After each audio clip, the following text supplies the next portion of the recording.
Hey, what's up, everybody? We're here for the Pawnda Rapid Swiss tournament. I've got not enough players to set up 7 rounds yet. It should be 7 rounds.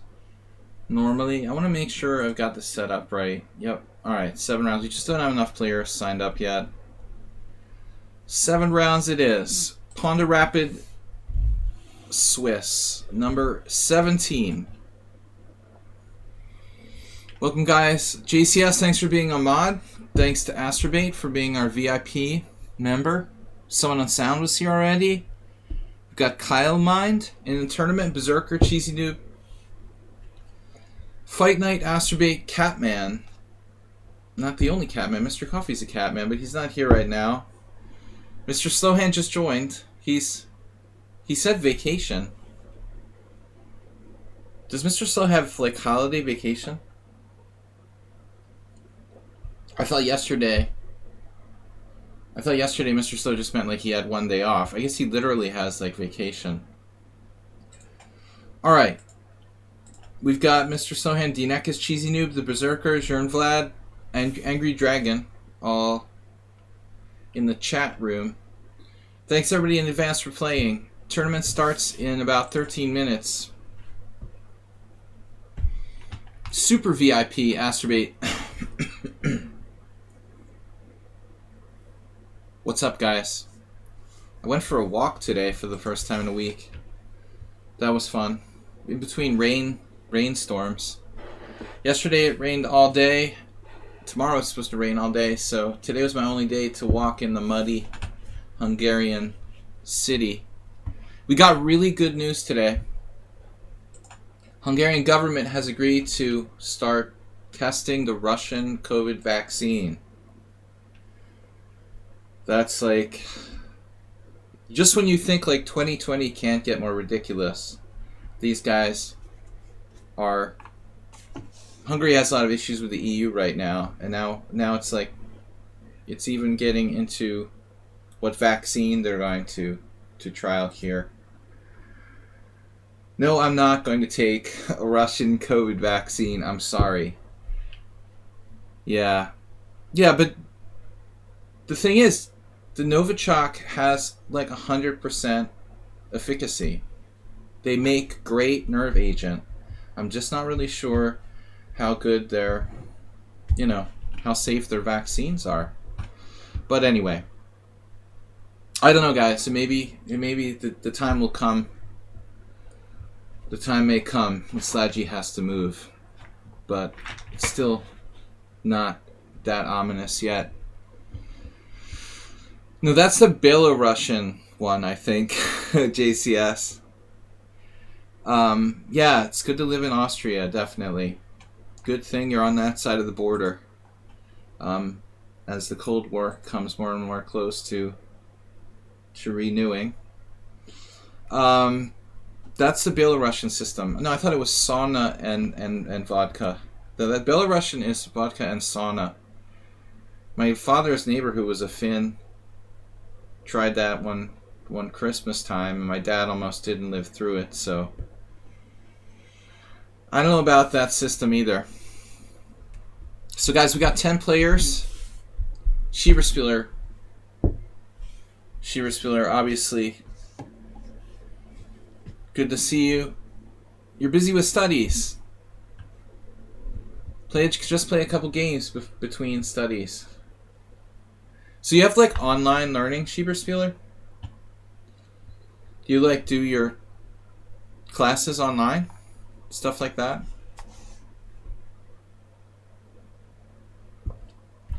Alright. 10 minutes to go. It's easy to cheat in online exams. It's like Zoom chess. My idea for Zoom chess was just to, they said that Tigran Petrosian was like looking down all the time.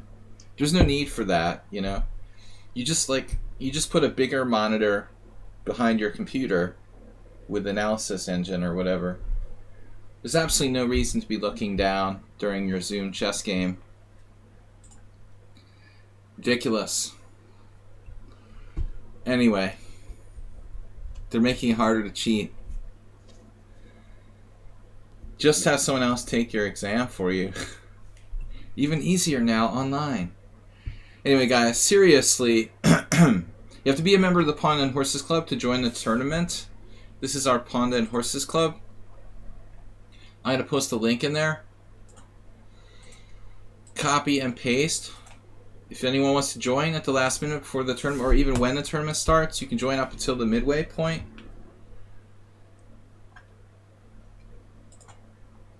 Pawnda Rapid Casual 7+3. DK guy. World loser. Mirales, Chess Murph, or Cheesy Murph. Wow, this is going to be good. Schieberspieler, DK guy, the Berserker, Cheesy Smurf, Dinekis, Mirales, the underrated one, Cheese Murph, Mr. Slow, weighing in at just ranked 9th, Kylor up to 1929, Zernflad, Veku, Fight Knight, who's relatively new from Scotland, and then Asterbait. Asterbait, have you thought about getting over 1700 again? Asterbait's high is actually like 1750.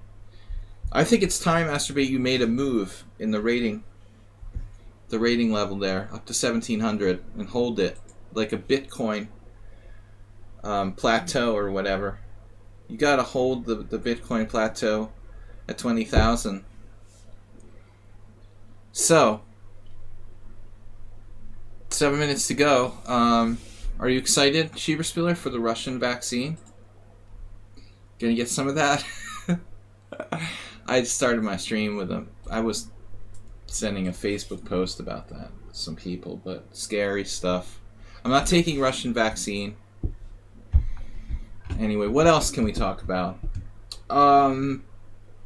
Chess tournaments. What about chess tournaments? We're gonna have the Hungarian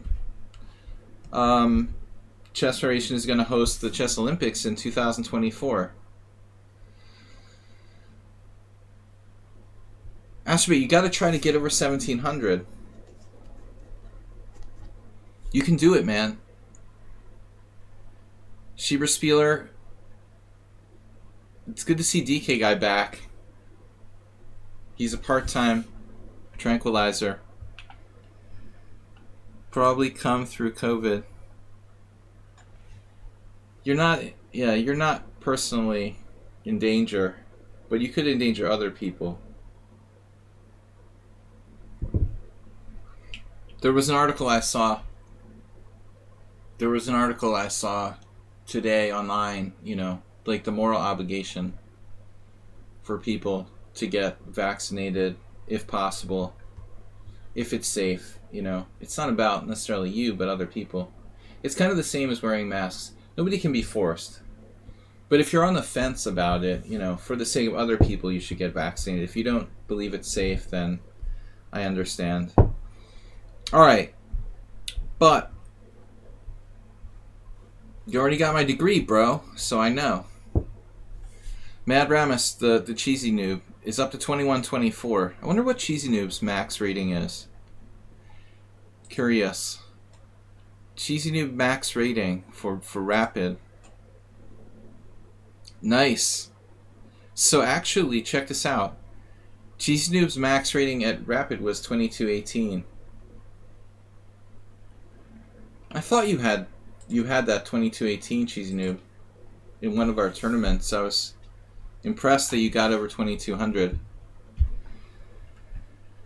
Engineering. I got my degree in drafts. Chess Smurf, good. Good to see you. How's your smurfing going? Hopefully my coffee's going to kick in. I'll get my beer out.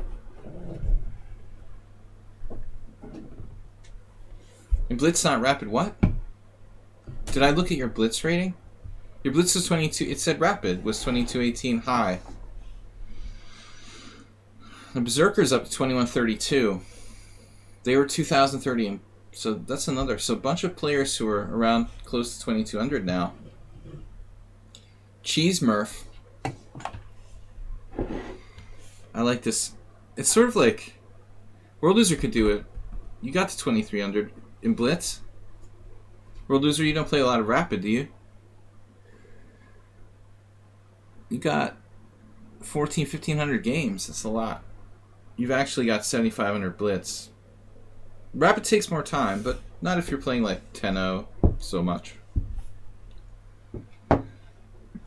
Schieberspieler, I saw you were playing some Chess 960, working on the Chess 960 rating. I can't just make... Sorry, Akshab.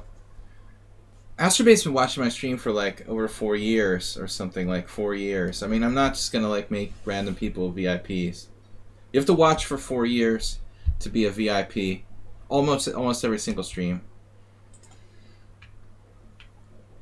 Donations over 5 figures might qualify.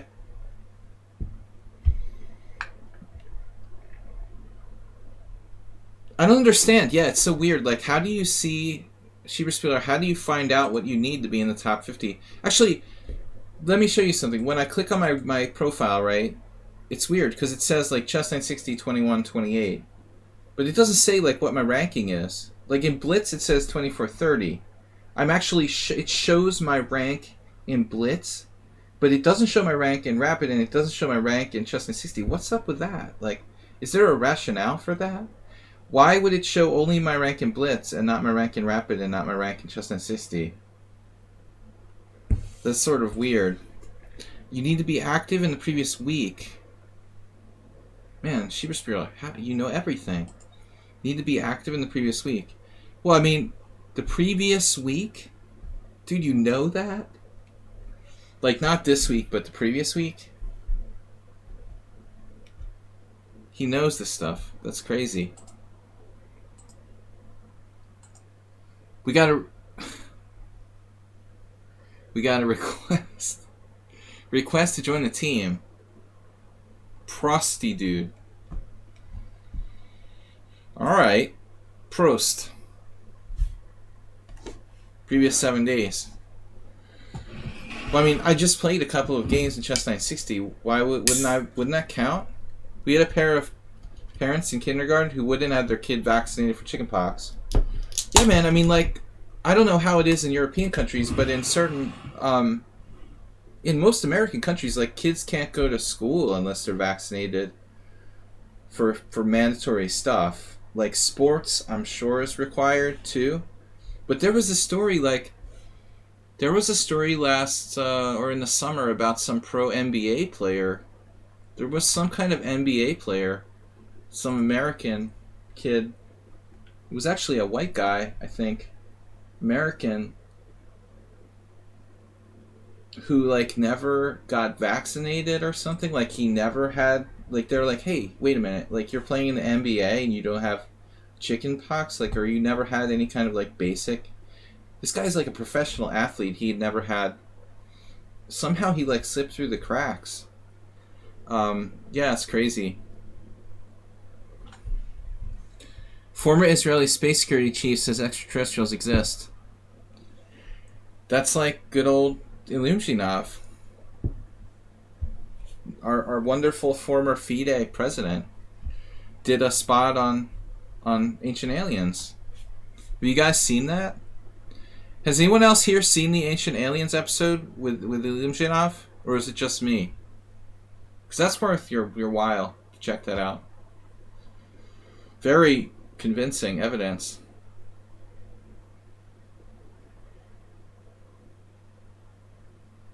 I mean, I believe that aliens are likely to be real, but, you know, I haven't seen any convincing evidence that that's the case. 0 join requests. Alright, guys. One of the funnier things I saw today, though, on the political front was, like, building the wall in Mexico. This is just kind of ridiculous. The contractors building the wall for Trump on the American side of the border were hiring Mexican security guards. This sounds like something from The Onion. Like, are you serious? They're building a wall at the Mexican border to keep Mexicans out, but they're hiring Mexican security guards to guard it. Like, that's a real thing. This actually happened. I mean, that's crazy, dude. Alright. Let's concentrate on chess. I get easily distracted. Maybe I need some. Maybe I need to start taking some sort of drugs, Ritalin or whatever. Okay, this is not a critical system. Yeah, I really ought to play more 7-3 Rapid or just like do Rapid streams. I feel much more comfortable with 7 to 10 minutes for the game. Mad Rabbits, don't forget it's not like arenas. So if you know, if your opponent shows up at any point, they can start the game. So don't, like, zone out. Smoke some 420. Yeah, I mean, it has a bad effect on me. I used to like it, but at some point I had like a panic attack. And now, like, cannabis always triggers this anxiety. It never did that in the beginning.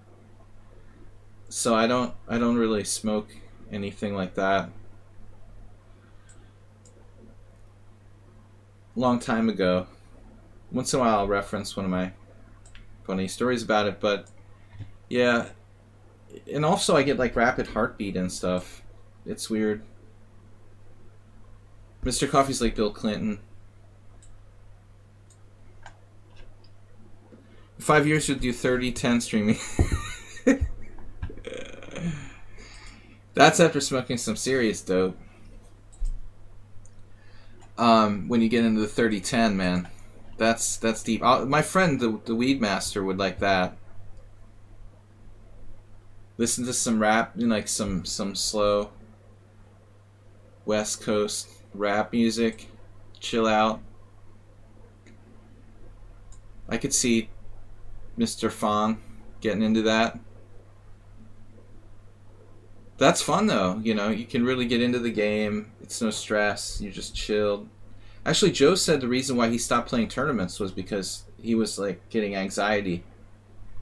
I was like, man, why don't you play anymore? He was like, well, I just get really stressed. I don't like, you know, I don't like the feeling of being nervous and stressed. He's like one of the most relaxed people you would think, like. He said like playing in tournaments made him really stressed out. I mean, it can. But not for me. Not regularly. A3 is an interesting move. This is round 1 of the Pawnda. Not a stressful tournament. Pawnda Rapid, casual. But I tried just as hard in casual as I do in rated. Almost. 99% as hard. Ruslan Bear, what are you doing over there? The knight transfer. Heading for f4.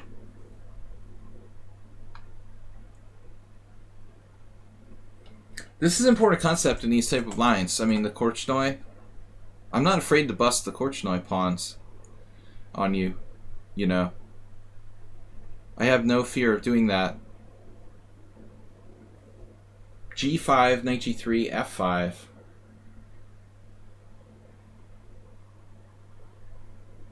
You guys want to do it? Why is this justified? Does anyone know?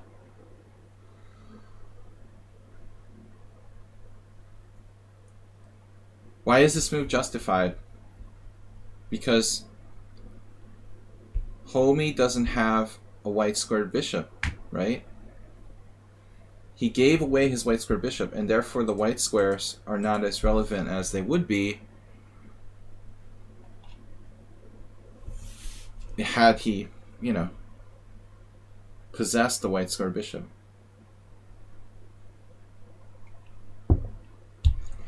But Korchnoi played one of the best games, one of my favorite all-time games, against this guy Stefan Sabo in Bucharest 1953. That's one of my classic go-to games for piece coordination of pieces and pawns.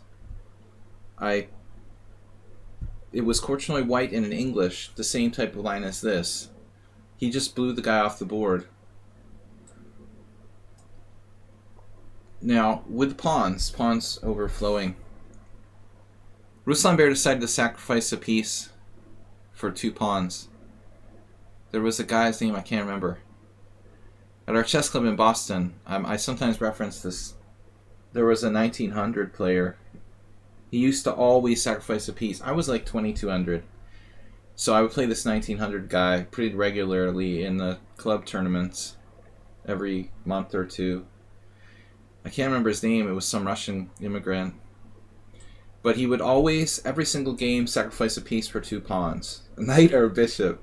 And it was just like, you just roll into the chess club, get paired with him, and then just wait for him to sack a piece for 2 pawns, and then just collect the material, you know? It was weird.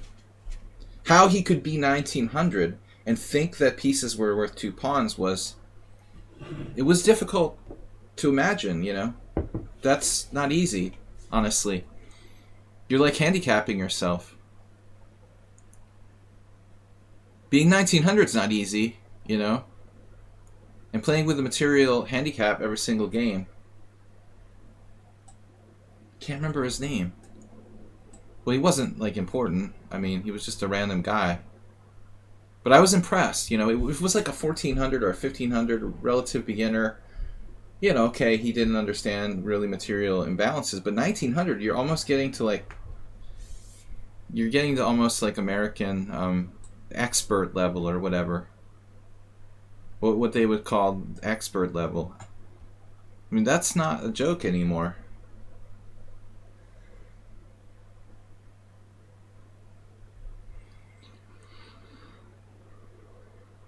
Notice I didn't take this pawn down on b2. Because I'm not greedy, first of all. I didn't want to risk any sort of chance white could attack me on the king side. Now he's got this queen.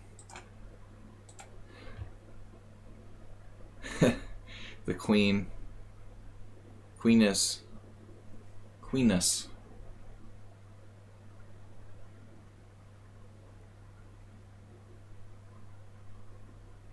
Queeness out of playus. How about we just trade some more pieces? I sort of don't like knight c6 though.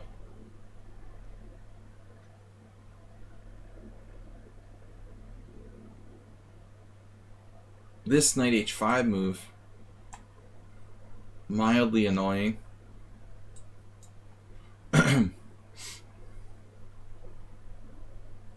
Bishop f4, king h1, he just steps out of the way. I don't really want to play bishop f4 and like take his knight on g3, because that will open up a little bit of play for him on the f file.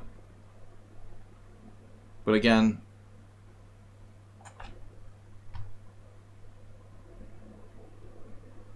maybe at some point.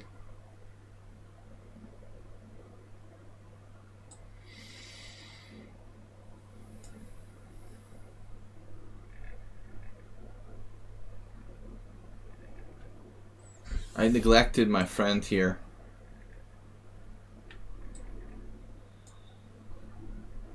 This way he can't touch me. These bishops guard the king really well. Then eventually we filter in with the rest of the circus act.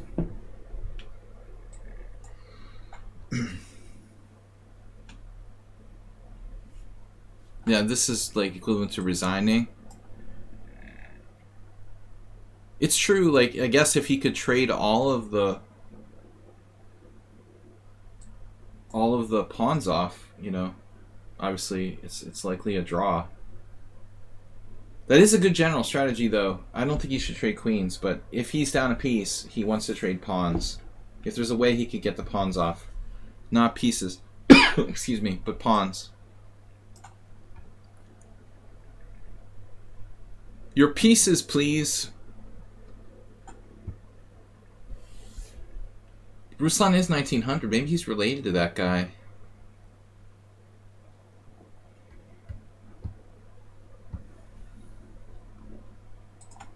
Alright guys, as soon as my game's over, if there's still time, I'll check out one of the other games. If I take with the rook, I should have taken with the rook. But I forgot he couldn't play rook c1. Good move. This is hopeless. Chess Murph, what happened?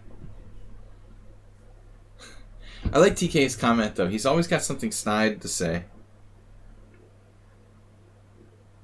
But I think DK just kind of likes my stream because I'm sarcastic too. I like to be sarcastic. And I think sarcastic people appreciate each other a lot. He doesn't come for the chess, he just comes for the ironic comments. To hone his ironic comic skills.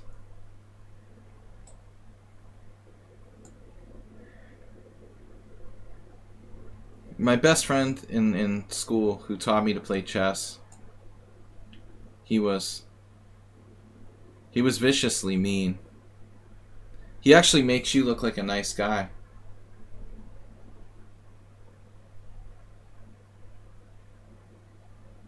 Tactics for the sake of tactics. What better recipe? Alright.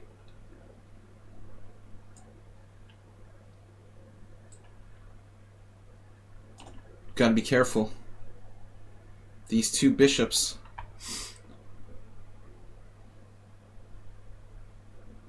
I had this one incident that stands out in my mind. We were viciously competitive. That's why I became a pretty good player. And I didn't learn from my family or anything. When you have like a viciously competitive friend. Anyways, I remember this one incident where we were playing Blitz in his basement and he had like a ping pong table and there was like a dartboard. We were actually, he was throwing darts at me. Like real darts. Because I beat him in Blitz or something.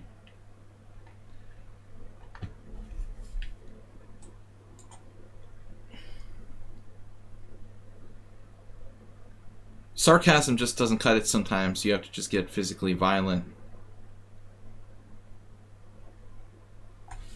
Alright, come on, Ruslan. We've got a lot of games to play. You're holding up the party here.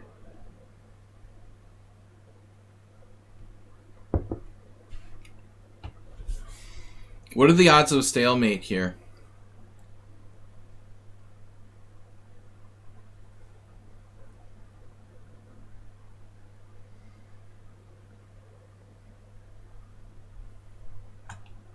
I wish I could see the other games while I'm playing my game.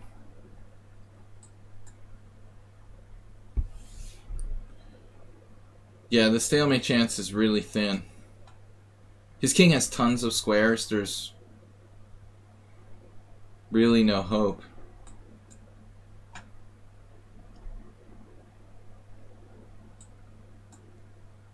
He's going for the queen.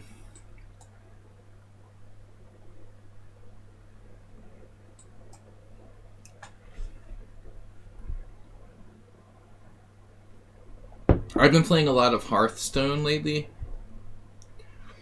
I don't know, that's kind of embarrassing, but I've been stressed out and just doing some stupid video games to just kind of take my mind off stuff. And it's funny when you play a different game.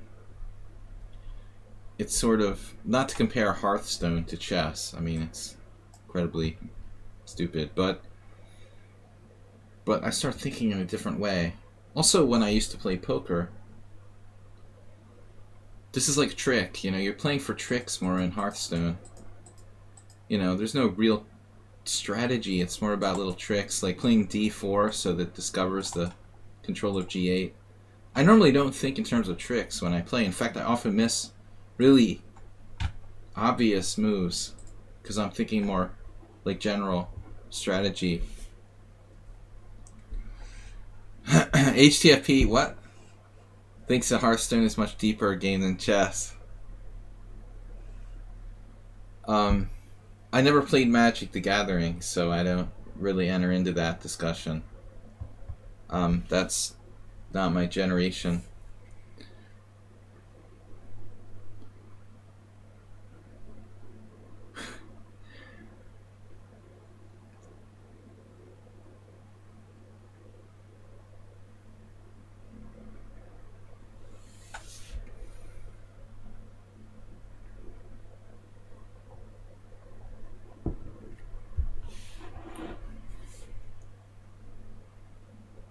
Alright, what do we got?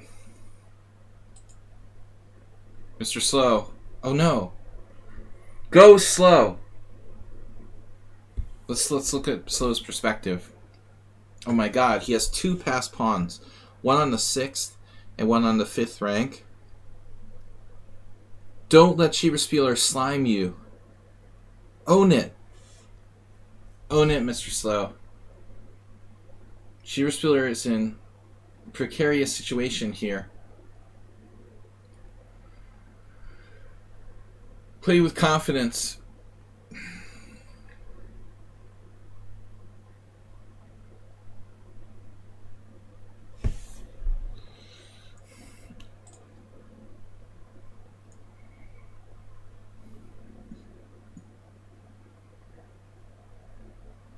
I only played the Hearthstone because I played World of Warcraft and it was free to play, you know. I'm not into card games other than poker.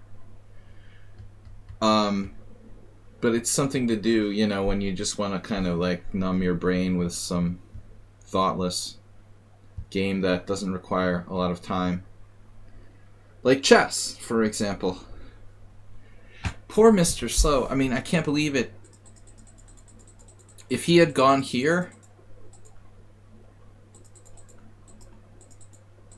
bishop g4, with idea of bishop e2, I don't think he's worse. White has to be really careful, actually. Poor Mr. Slow.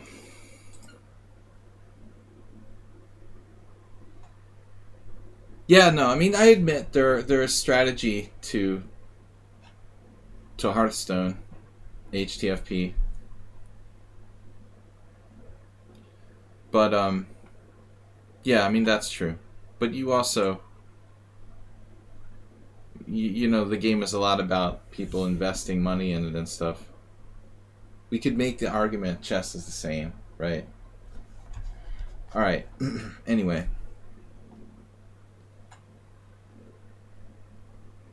We got all the games finished.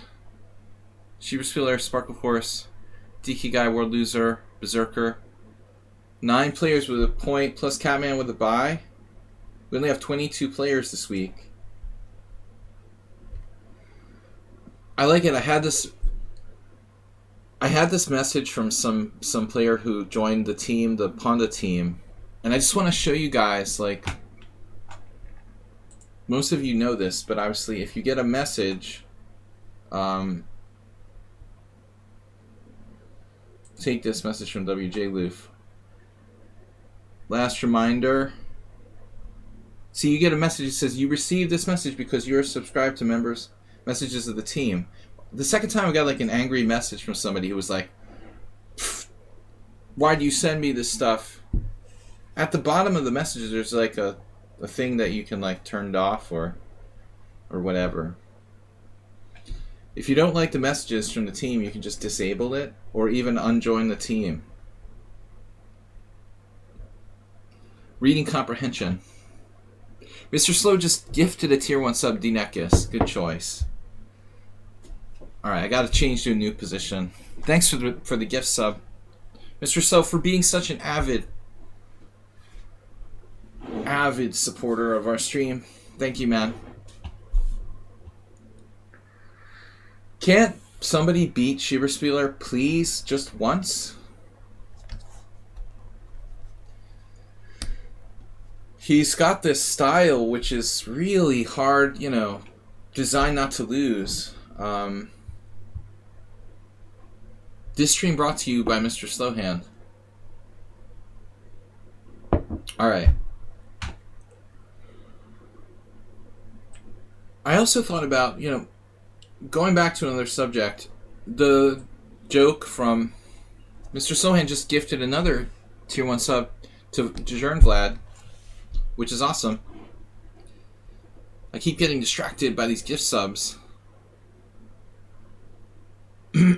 So, thank you, Mr. Slow. Let's play a Catalan? Wait, Mad Ramus, what? You're against Schieberspieler? But anyway, I'm getting distracted every time I start a subject. Like I end up getting onto another one and then another one. I never finished my first thought. The first thought was Schieberspieler's style is sort of like safe and designed not to lose. Similar to me, but even more so. I'm a little more risky with my openings and stuff, but he's tough to beat. This is good. This is a line I don't know. Great. I literally have no clue. I try to play the Catalan without theory. You know, is that wrong? Is it wrong to play the Catalan with no theoretical basis? I feel like the Catalan is an opening we can play based on mostly just principle, you know? It's not that's not true with every kind of opening.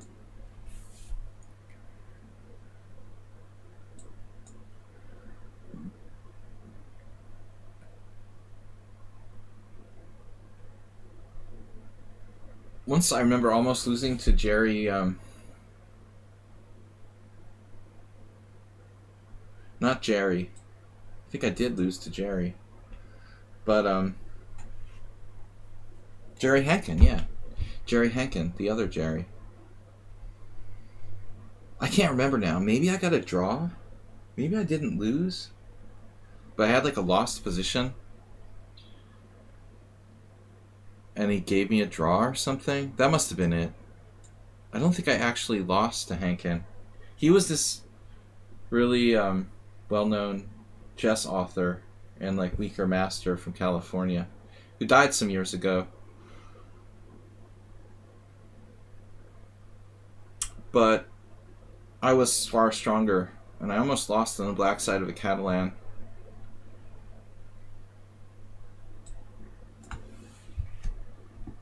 I have played only a handful of games on the black side of the Catalan, and a few more with white. Basically this type of pawn sack I'm doing here.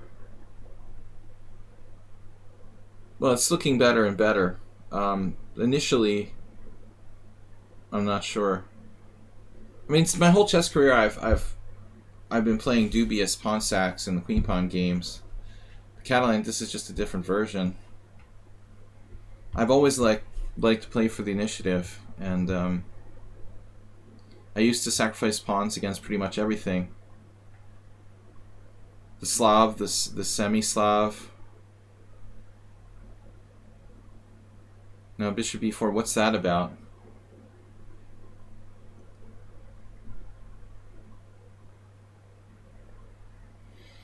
What's that about, friend? I want to develop. Damn it. So however I do this, I have a problem? Do you have a problem with me? Can I do this without hanging a pawn? Are you serious? I'm gonna hang a pawn in every variation? How does that work?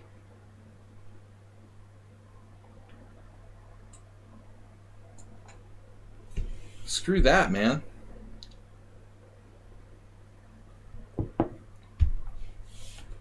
What a bizarre move to have to play. To pin yourself.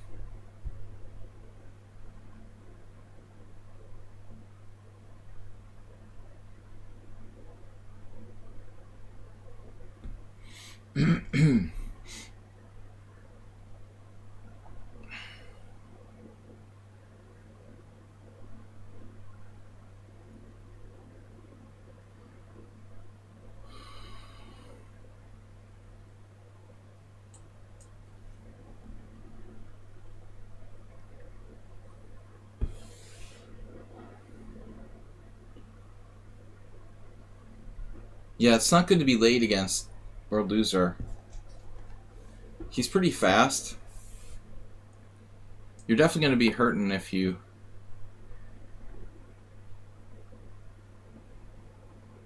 give him a time odd situation.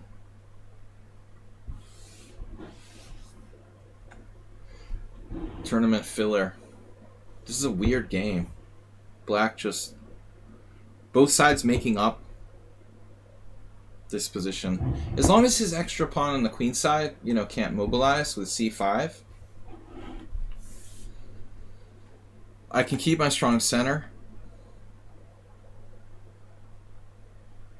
I think the way that black played this, though, looks pretty good.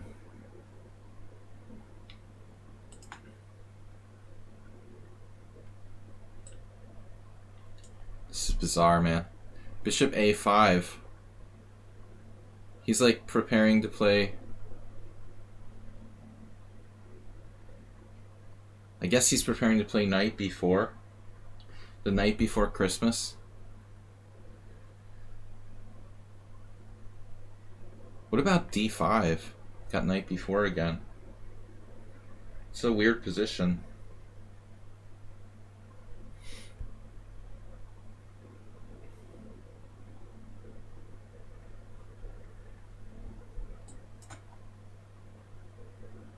I don't fully trust myself.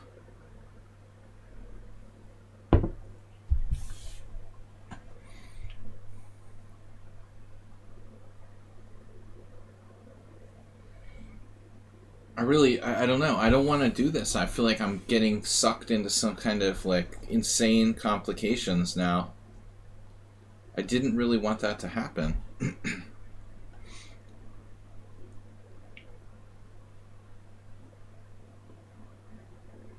I generally don't play for complications.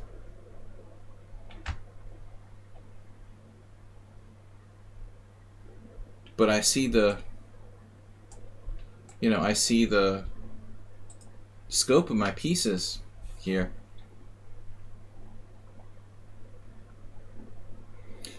Yeah, World Loser, you like to play dynamically. I do too, but you see, you don't get to see that a lot on my stream because, frankly, if I'm playing one-on-one, I was thinking about this last week. If I'm playing one-on-one, I'm a lot more aggressive. But if we play like in the simul, my game has to be like totally toned down to like a slow, dull sort of grinding style.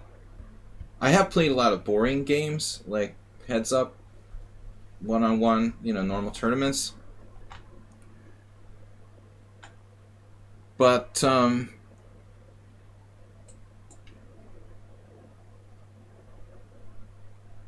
you know, I can play some very sharp games too. I'm just basically speculating in this game. No idea what I'm doing. This is sort of ridiculous.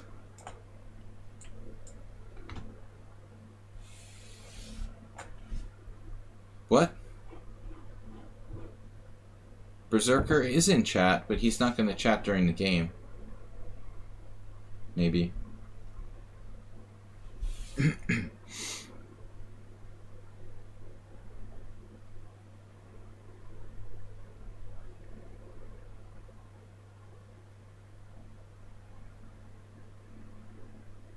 So I don't have a freaking clue what I'm doing. But Berserker's tactical play,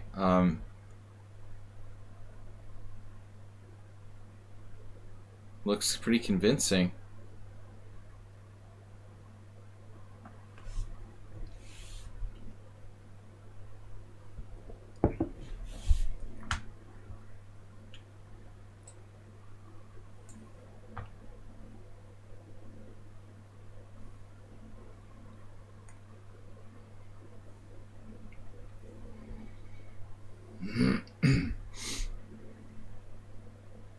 Man, Ramus, what happened?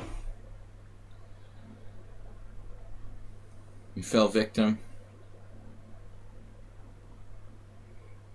to the cheap, tricky style of Schieberspieler.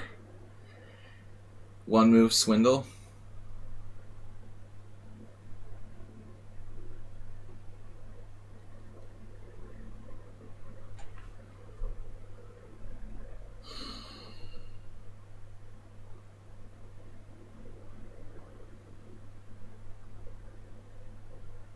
I was pushed. I didn't fall out the window.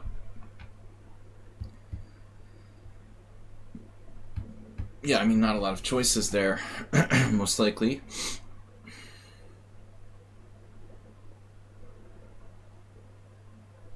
So now what do we do?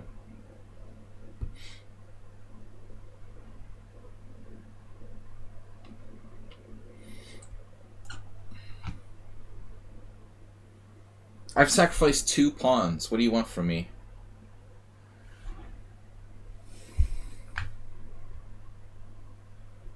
Just nothing but cheapos now.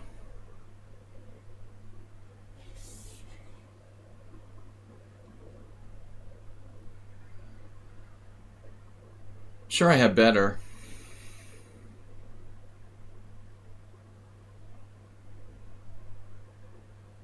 Mage 6 is like losing blunder.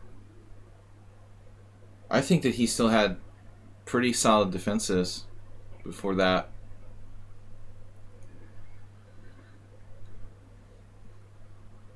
Knight f7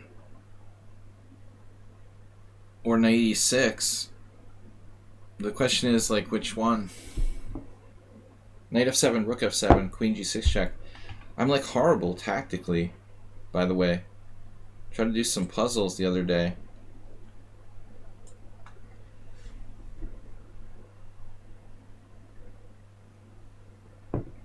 This doesn't detonate his kingside, though. It may be better to do the other way, honestly.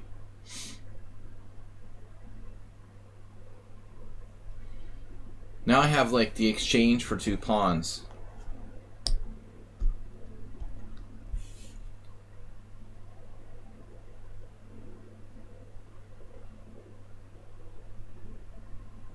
But would you rather have the exchange for 2 pawns or sack on f7 and bust his king open? I couldn't see the end though. Knight f7, rook f7, queen g6 check, king f8, queen h6 check. And then let's say king e8, rook e1 check. He can like play knight e3 or something.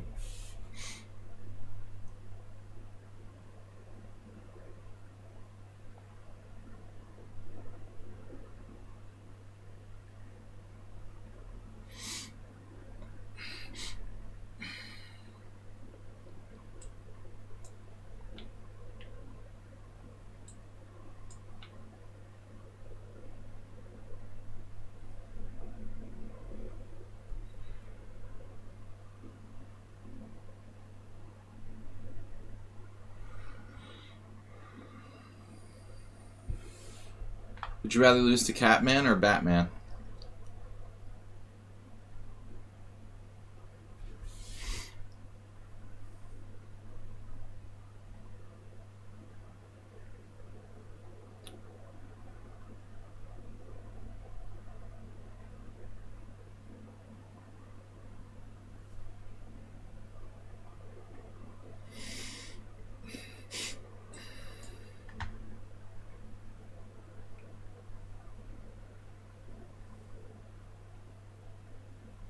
Every single game I play is like going to be the maximum time. Even with a 2-minute break, we won't have a time to break. Recess between rounds.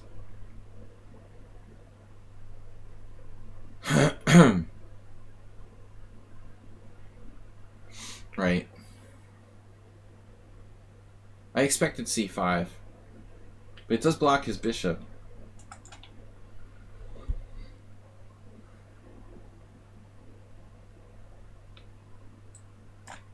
He's not really threatening anything.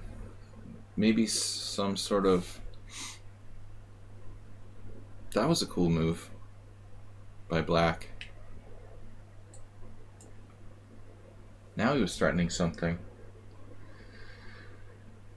Oh my god, what? You have that?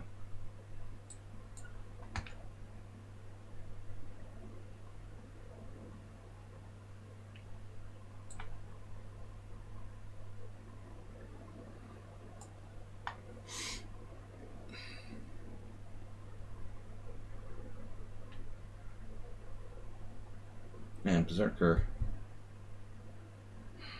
What are you doing? There's got to be something here tactically. Are you kidding me?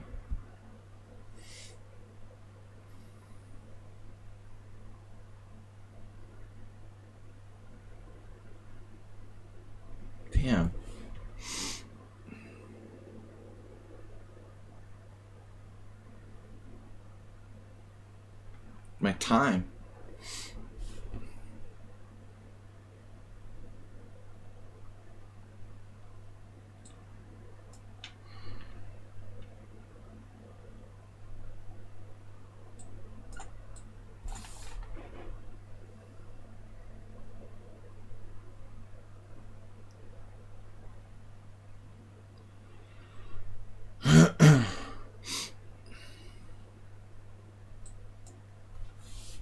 He can take with the king.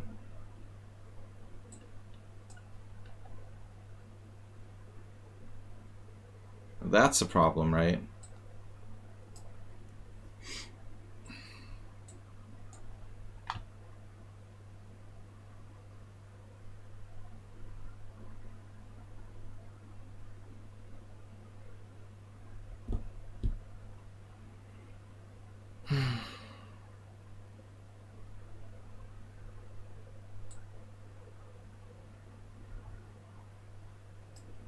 How's the material here? I can't believe he took that way.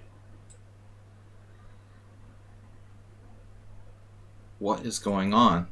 It's like gaining time. He's 1800 in bullet.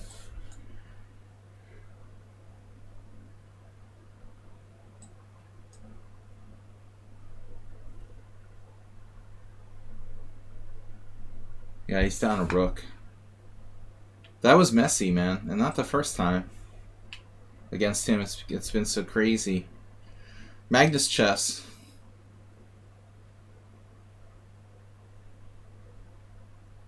What's he playing? He's 1500. Now there's no time to analyze between rounds. So Schieberspieler again. DK guy, are you going to do this again, or you're going to sit out when you have to play Schieberspieler? What if you played rook takes c2 instead of bishop c3?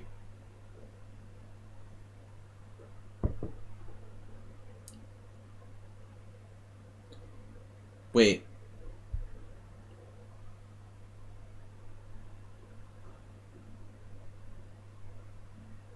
You mean he just like puts his knight in take? His knight was in take? Do we have time left? There's still a game going on. Really? Wow. Let me just see.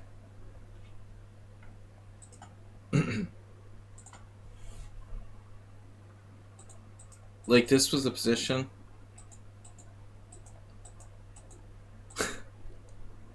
Dude, he freaked me out. I thought, okay, bishop e4 check. I didn't realize it was in take. No, it's a stupid question, move 11. He has some trick there. Knight c2, knight b2, rook b2. That's ridiculous. Knight b2, rook b2, bishop d4. Does he win a whole piece back or something? May not be that clear. Look at this. Rook takes c2, knight takes b2. So if I take it, he has bishop d4. Now how do I not lose a whole rook in that position? That's ridiculous. Like, what am I supposed to play?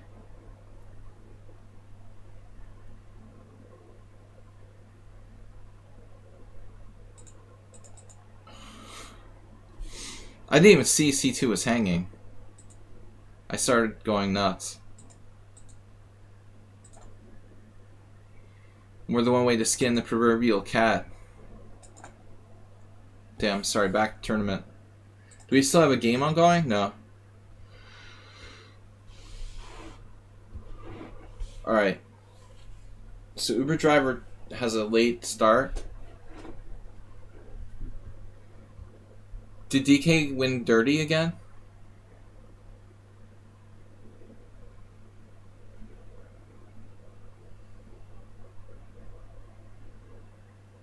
No, that looks pretty convincing. Black said there's brutal bishops there. And Morales' king was stuck in the center. What happened? How could Morales lose out of the opening with white?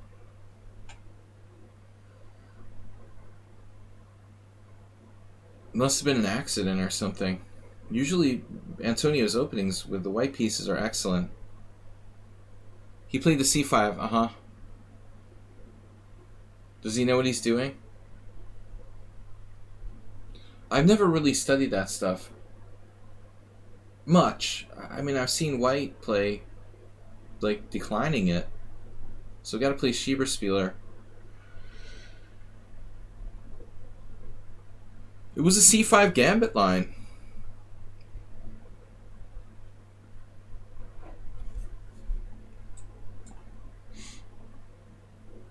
You gotta get him out of his book. It's only my second time playing h6. I don't know what you're supposed to do against d6. How bad can it be?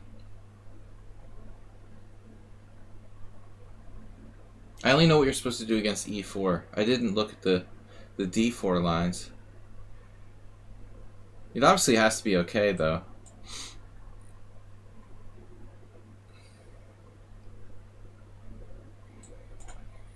Well, now he plays e4, so he made it easy for me.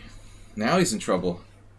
Of course, I don't really play the French. Man, you're such a wimp. That's disgusting. You're playing pawn takes pawn here. Unbelievable.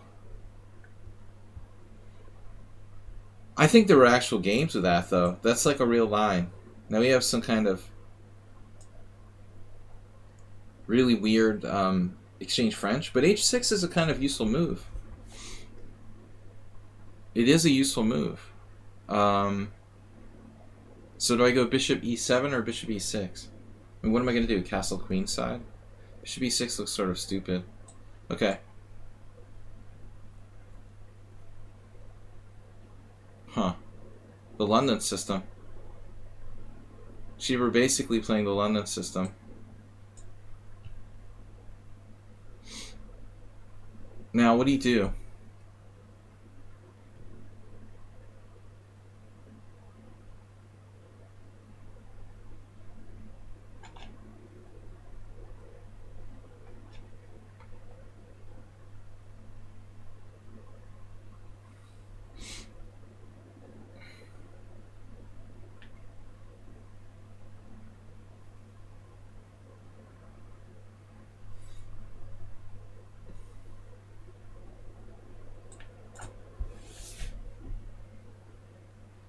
The Anderson upside down defense?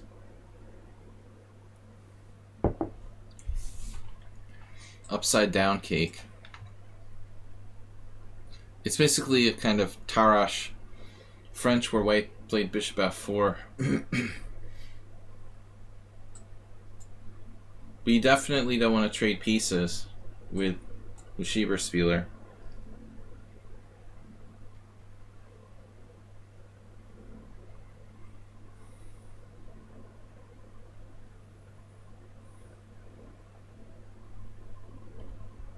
Only trade pieces under good conditions.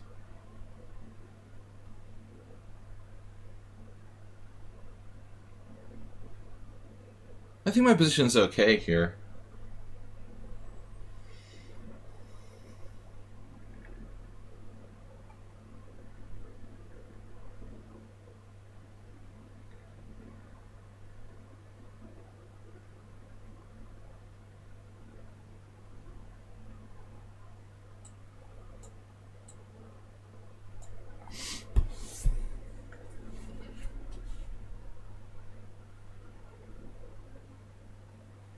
A hanging pawn?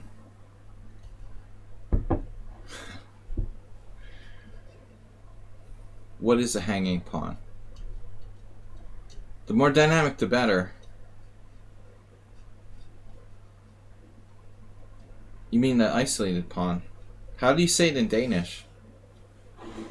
Hanging pawns, of course, are related to isolated pawns.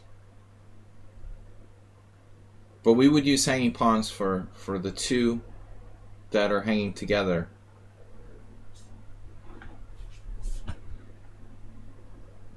Isolated queen pawn, IQP. Black's pieces are wickedly active here. Black might even be better.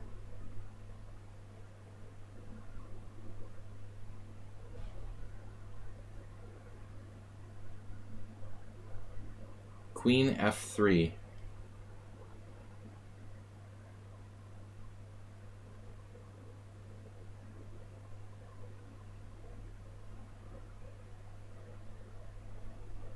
Okay, let's be logical about this.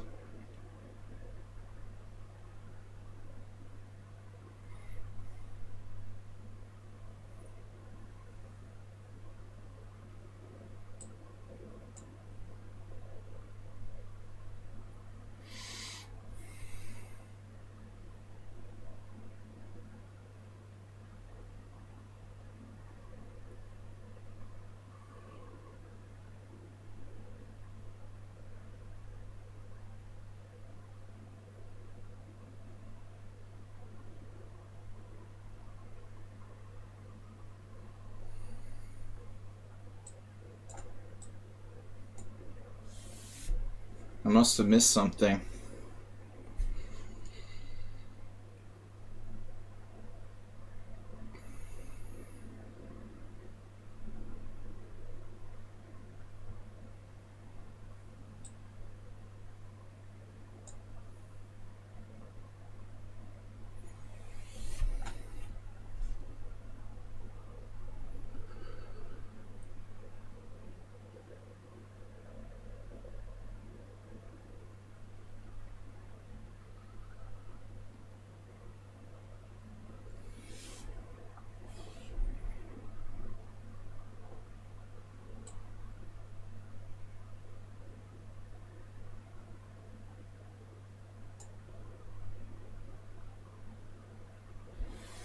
He had a fork. Don't tell me about it.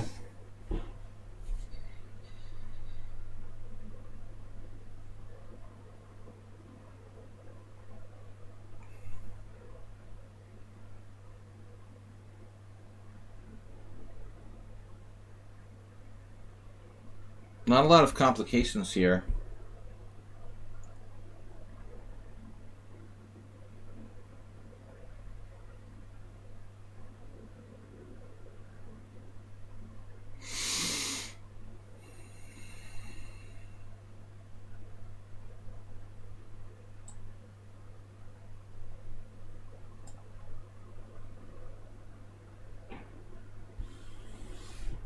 I'm just kidding, Coach A.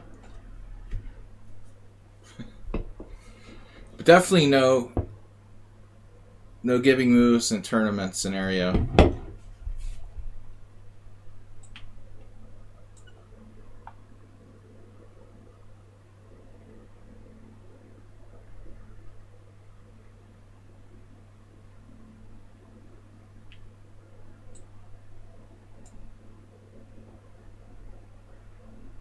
He's setting up the Asterbait attack.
He's incredibly fast. I mean, that's his greatest asset. 2,500. Check him out. You don't remember that often, but he's actually 2,500 in bullet.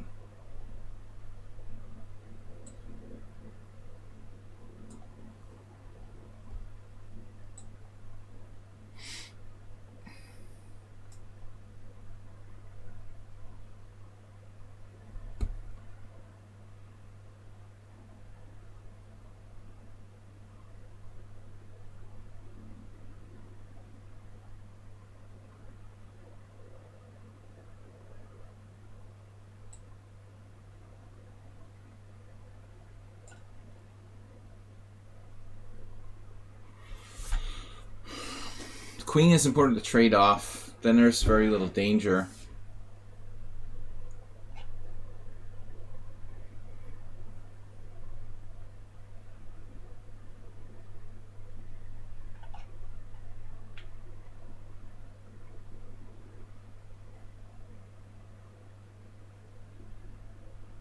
He doesn't have a pawn for the exchange even. Remember.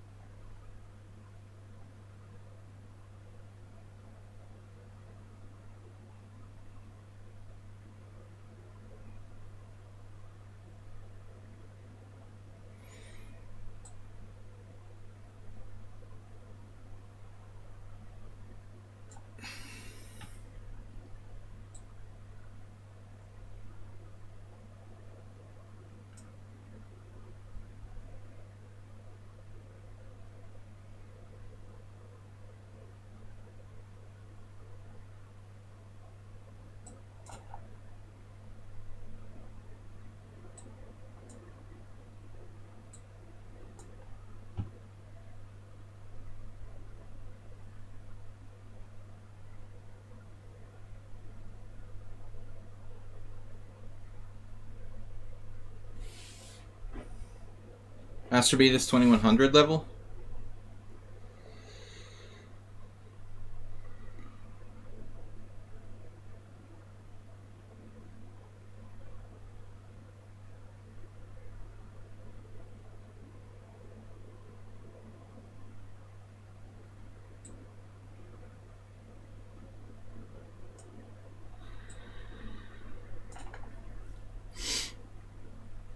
This is sort of panicking.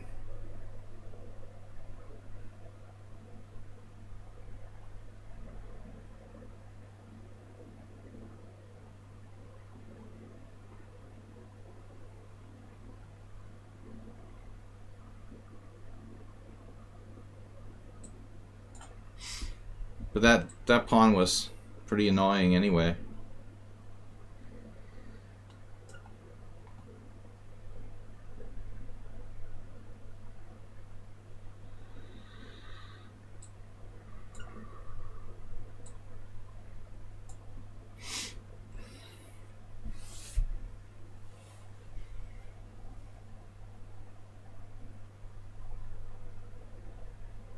It could be difficult to win.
Is my connection down or something? He never thought so long in his life. He must be thinking about b4 or something.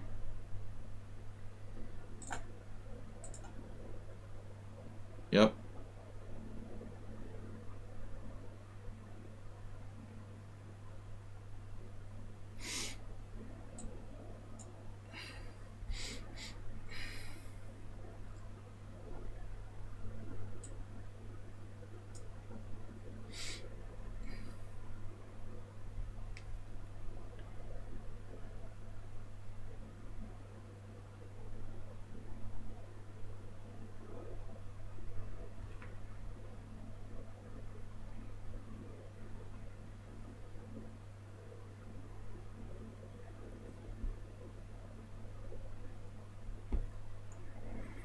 He can't use his rook properly.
He's in trouble.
Persistent.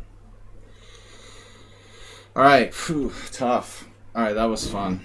Really fun. Thank you for the game. We didn't beat him in ages. Alright, now we gotta hold the line against World Loser. Pots or blunder?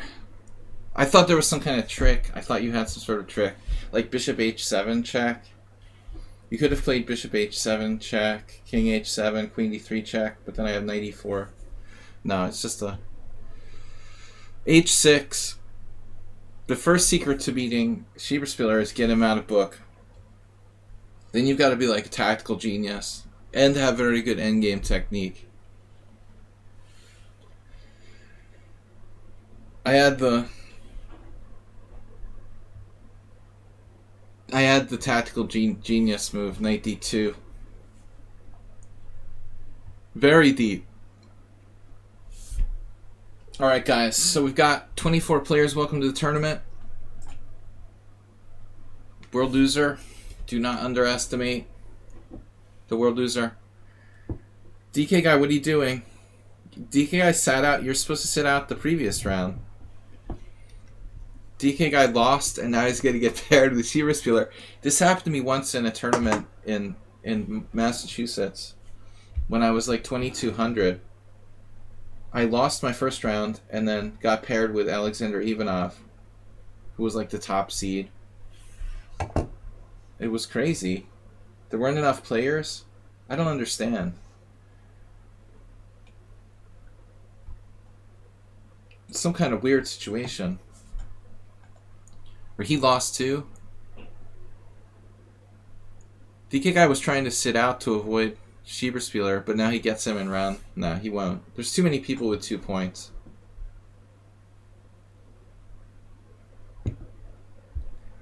At least I have 7 minutes, which is good. I got to get it more comfortable. Antonio got Schieberspieler. Dude, it's just easy. You just play h6, fork his knight as queen and rook, then beat him in a trivial endgame. Couldn't be easier. World loser. I'm not in the mood for... So what do you play, by the way? It's been so long since I played e4 against you.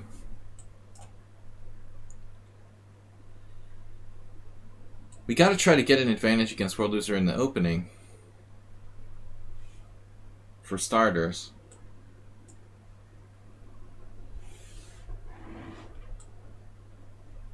It looks like a Sicilian, but it's actually in English. Gift sub. And the point to Denekis. Did you lose to the guy you gave a gift sub to? Damn. So you're telling me... It reminds me of another Fargo episode.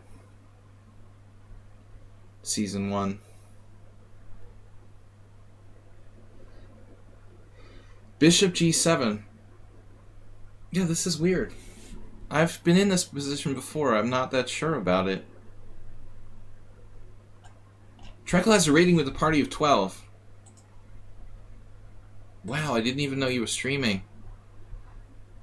Tranquilizer, what's up? He's out there. I took out Schieberspieler. E4, H6.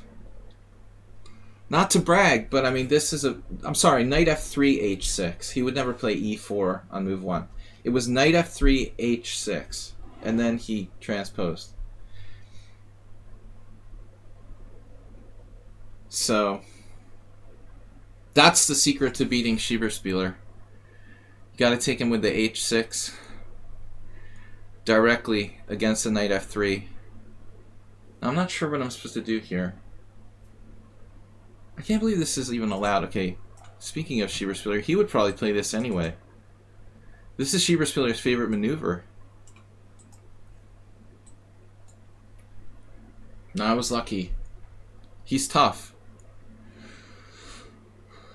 Alright.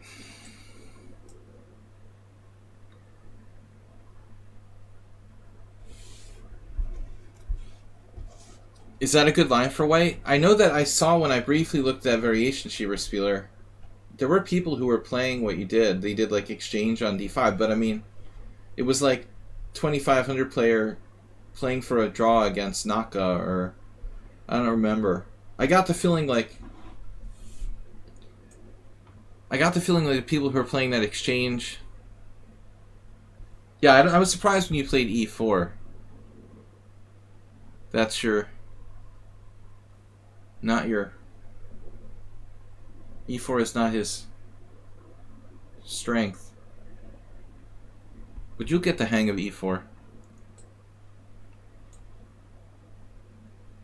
Well, you did say. You did say before the stream, you're focusing on exams. VIP Tranquilizer, VIP Schieberspieler, and VIP Asterbait are all here. We know it's a special stream when all three of our VIPs are in the house. World Loser's just gone total caveman. Obviously h5 isn't that stupid, but it's not as dangerous, obviously, without the rook on h8. But World Loser plays fast, and he likes to be hyper-aggressive. Move 11 is gifting tier 1 to the community. It goes to George Alex. George Alex, did you come over from Tranquilizer's stream? George Alex, we played in the team battle sometimes. And, now what do I do? He sounds like a Tranquilizer guest. Congratulations. Thanks, man, for sharing. Thanks for sharing. King h7. Classic.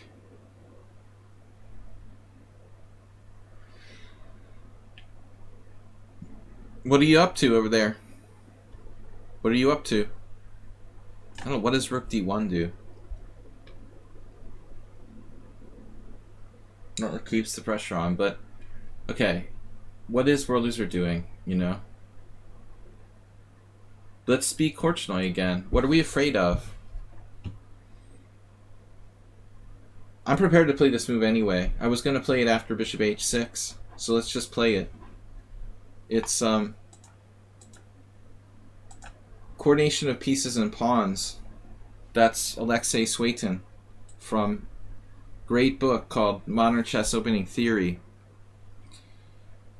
Learning to coordinate your pieces and pawns. A lot of people don't... No, I think Rook h8 is coming. That's the Larson style accelerated dragon plan. I don't know. Normally it would be a queen, but he doesn't have the queen available. I thought he wanted to play like Rook h8 and King g8 or something.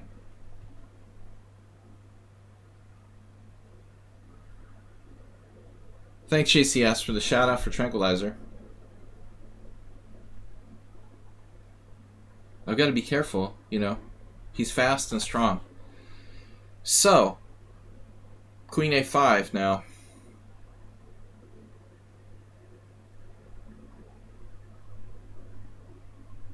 Rook d1. Just sort of an ordinary move. But I needed to protect my queen.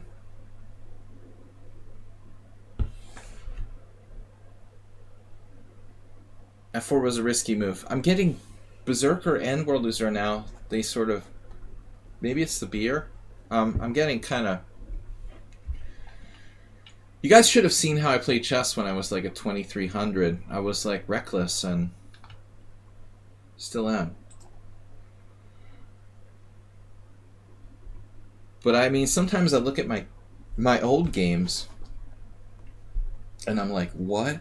I played that? It's funny. I'm sure other people can do the same. If you've been playing chess for a long time, Tranquilizer would probably go back to his games from the 90s and be like, oh my god, I can't believe I played like that. We change. Alright, so b5, if I play pawn takes pawn, I preserve my structure, but I end up opening the c file for him. My main hope was to play f5. f5 with aggressive plans. But I'm not sure I can really get away with it. Can I play f5? Let's just do it. Screw it.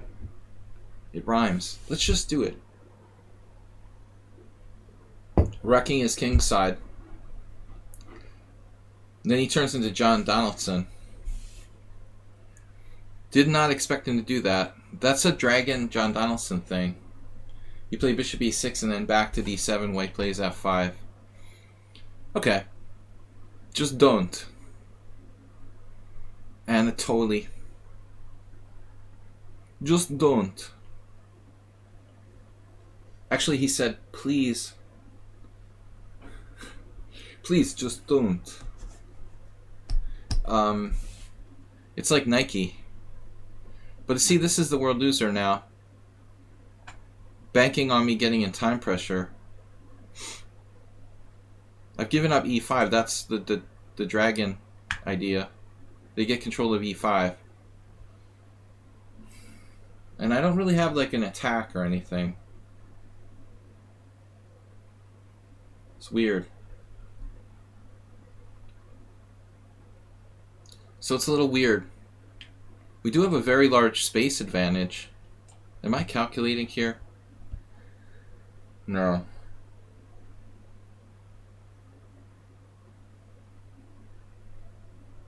Yeah, he doesn't really have any weaknesses.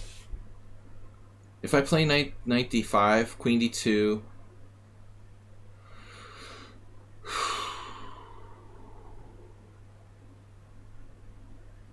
queen d2, rook d2, I don't really have anything.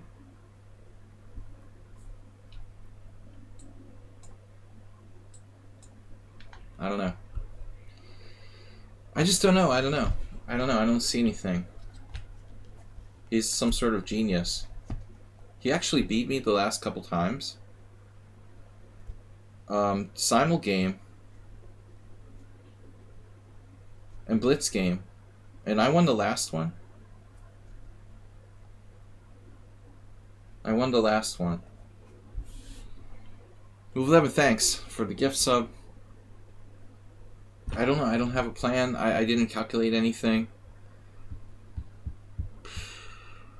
I don't think I have much. You know, trading queens. I'm just sort of panicking because I'm in time pressure already. It's only move 19, and I've used almost all my time. He doesn't have to exchange queens either. He could do pretty much anything. I'm not threatening anything. Okay, I'm threatening queen a5 and knight e7. I'm not even sure if that's a threat.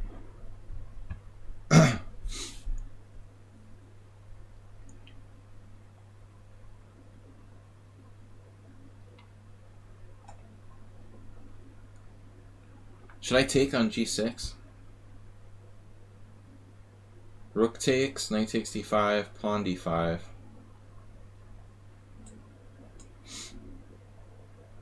I was hoping he would take on f5, so I was very disappointed when he played bishop d7.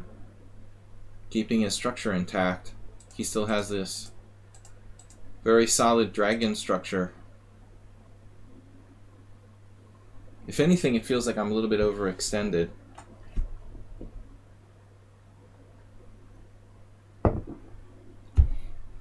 But as we heard recently, space is space, someone said. And all my pieces are active. Now, which way do you take here? I think we take on f6, and we're losers in trouble. Maybe.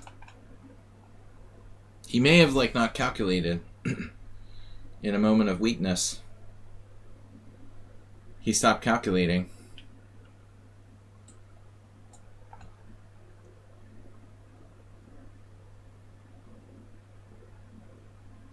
So I just have a good structure. Dude, my mouse stopped functioning. So I have knight c4, bishop f5, knight d6, rook d8 pinning me. That doesn't work. Other rook d8. Your other brother, Daryl. And... damn it. Alright, I've got a minute left. He has 2.4. I've got knight takes d6. And his knight is hanging in a lot of lines. He's going to have a lot of stuff hanging. Hanging up the phone. So, like, bishop f5, knight d6, rook f d8.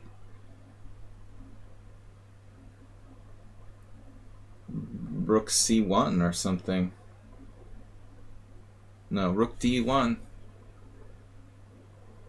He's gonna play this? Wow.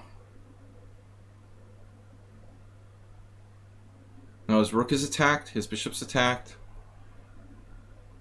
At the very least, I'm better.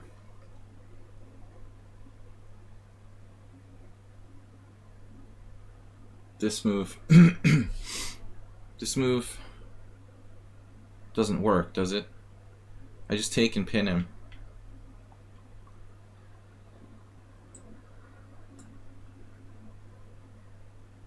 He's simply lost.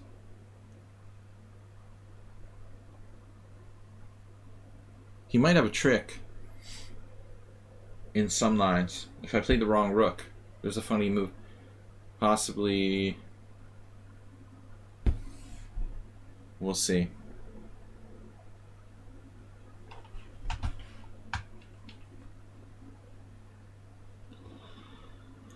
Thanks for the raid from Tranquilizer, guys. Check him out. Thanks for the shout out. Because we don't have the shout outs aren't automatically set. I don't think so.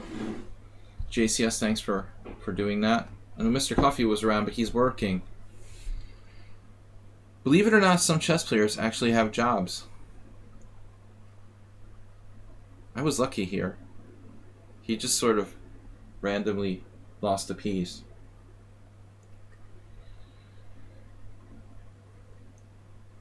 I think he actually had a decent game.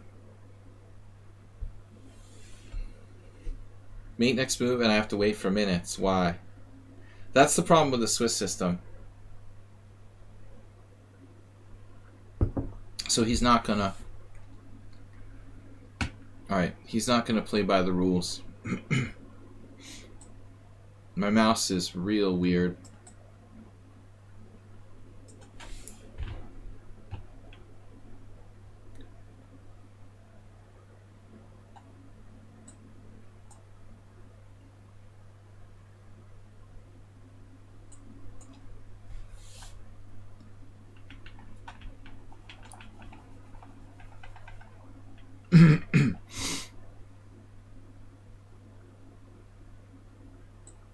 Okay. I'm gonna have to get rid of my mouse pad. I think the mouse pad is actually the offending party.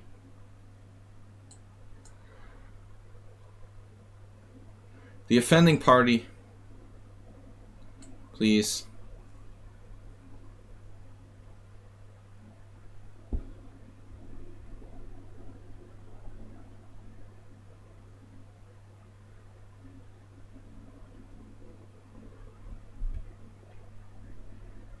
So much better without the mouse pad. It's still not perfect. Maybe it is my mouse. Blaming it on the mouse pad.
He's not big on resigning.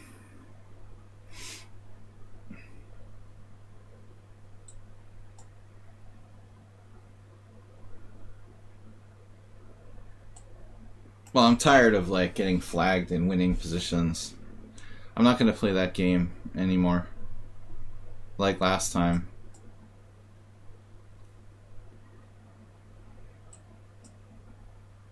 No, I mean if I could just relax more, you know, I can play really well. But it's like you have to be really like in the zone.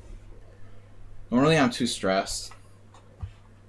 Stupid trolls are bothering me. My mouse started acting up really bad toward the end there. I have the shittiest mouse. What's up, Fortuna Chess Coach? Were you streaming? Guys, check him out as well.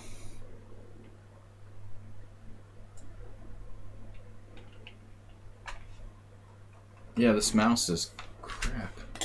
Santa, please give me a mouse for Christmas. If you're listening.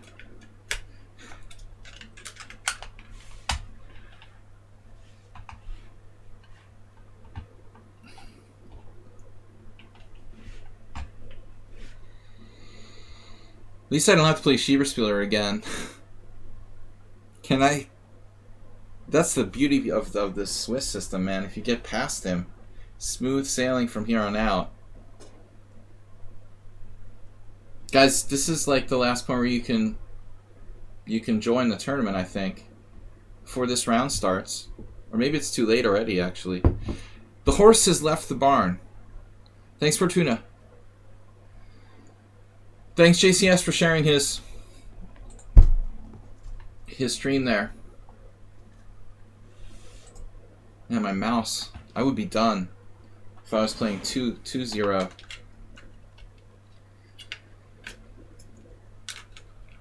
I have like the cheapest Logitech mouse. It was stupid to buy that. It started acting weird though. I think it's the battery. It's all spastic. Battery wouldn't do that, would it? It seems like when the batteries in the mouse dies, they just go dead. There's no sign they're gonna die, right? Anybody else ever notice like symptoms? Symptoms of mouse drop. So I got another speed player. It's amazing how many players on the stream are like ultra fast guys. Even though I don't play fast, we attract a lot of people like that. Dinekis also with a super fast game. Luckily against World Loser, like 7-3 is a good time control for me. He can't really benefit from his advantage in speed. I totally don't remember. Oh, maybe we had some mainline? What did you play against the dragon? Man, this is terrible. This mouse is not good. I could try switching batteries, but it's a fairly new battery. Only like 3 weeks or... I think I'm lying. I think it's actually been in there longer. It's just the same kind.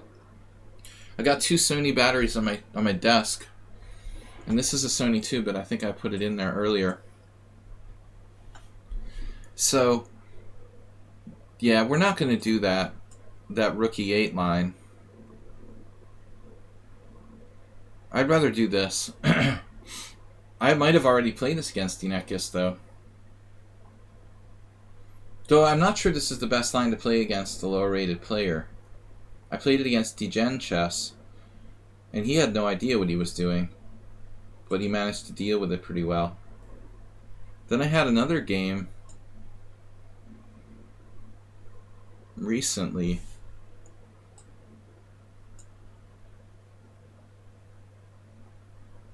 I guess maybe pawn takes now. I don't know. But they're not supposed to do this, what he's doing here. At least that's not what the good players do. It's hard to watch your stream with current mouse. It's like my hands are tied behind my back. Oh, you guys can see the mouse. You know what? That's weird. I'm sorry for doing that. it's like, some reason I don't feel like you can see my mouse cursor. I was like, I don't mean to do that. Like, sometimes I scroll too. That's the worst. If I start scrolling, I was doing that in like arena tournaments, Fortuna chess, while people were watching, and they said they were getting like motion sickness. I just totally forget that people can see the mouse cursor. It's so, you just figure it's like relatively invisible. Damn, dude, you can do this?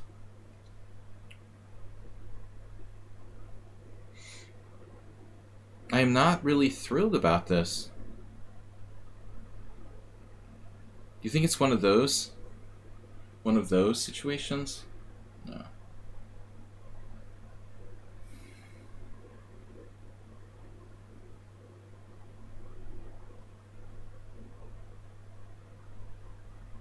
He's like an aggressive player. Why would he play for a draw? He would not willingly play for a draw. But if the opportunity arises, right, he might content himself with playing for a draw.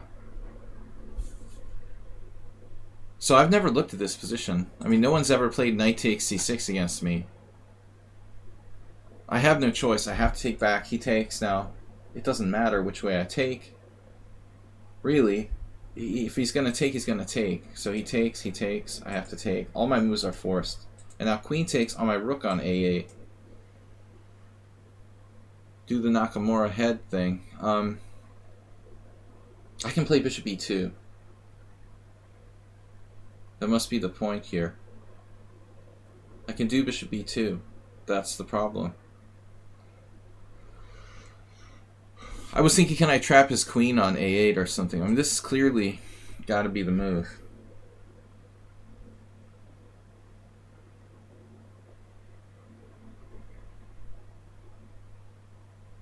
I guess. I don't really want to trade queens, though.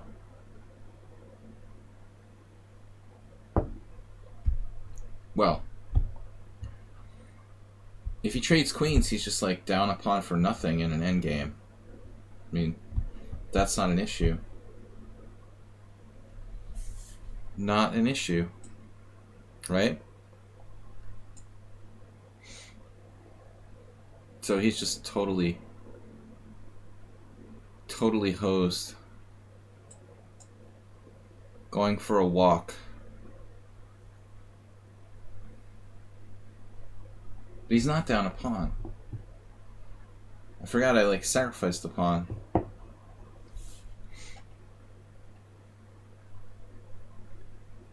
Interesting. So what do we do here? So he's playing this all without any theoretical knowledge. Basically reaching a nearly drawn position against an IM, stumbling into the position.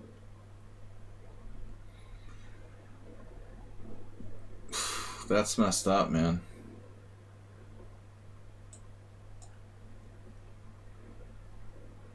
And he just didn't even think about king f1. He instantly played king e2, king f3. What am I talking about? Here.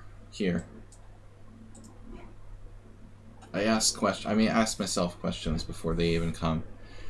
Sometimes it helps to try to guess what people are going to say.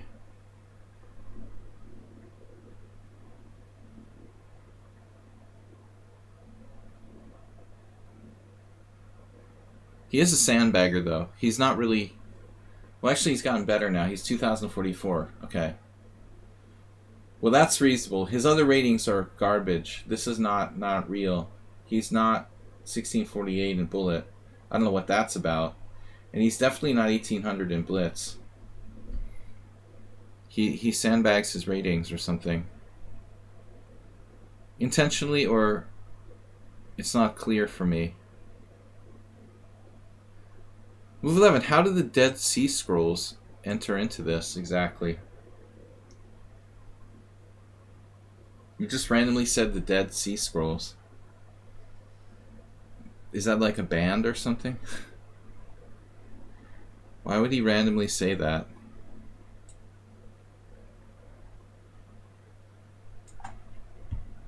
Now here we are. He played perfectly. Brilliant. King f3, king g3. That's ingenious, I would say. He's a very, very fast player. There's no way he could be 1648 in bullet unless his little brother, who's like 9 years old, is playing.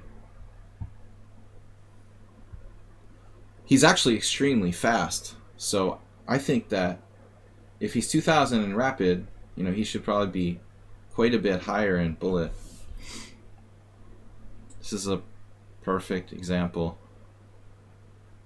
of his play. Almost flawless.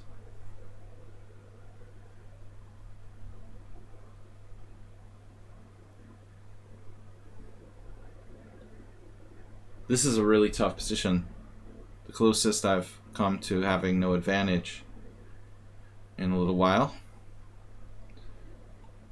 I thought the opening was good, but I missed something. This whole plan of there has to be something better. But I don't know what else I can do. He went for the queen trade anyway. I've got a better structure with those two Isolani. Really, I'd like to advance my kingside pawns, but I can't even get my king off of g8 yet. King g8, e5, f5. We can start thinking about that. Now he's opening his rook on the open file. So that's clearly not cool. Threatening this.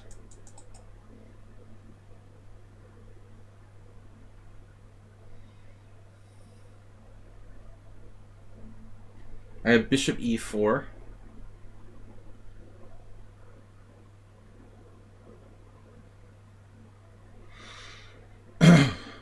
Not sure. I like that move, but maybe later.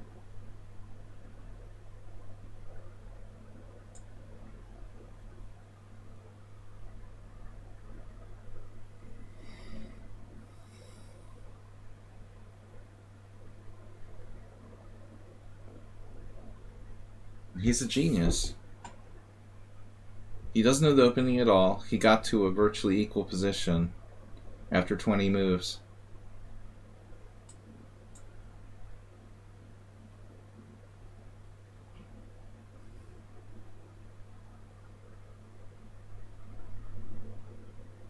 And he never needs to use any time.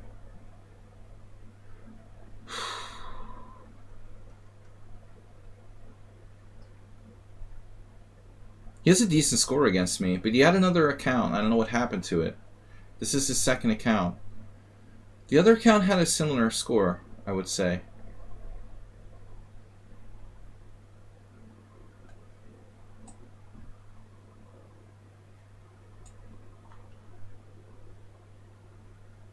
Didn't hesitate much on that move.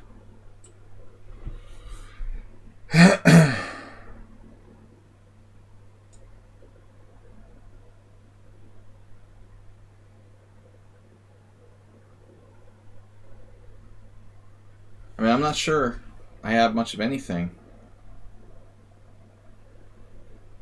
His king is a little bit exposed. He has a worse structure. And now this move, which was not on my radar. I have bishop takes f4 check. That doesn't work. Tactics that don't work. Rook d2.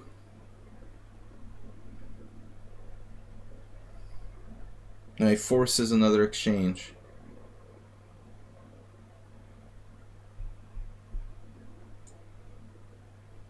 I don't have an option.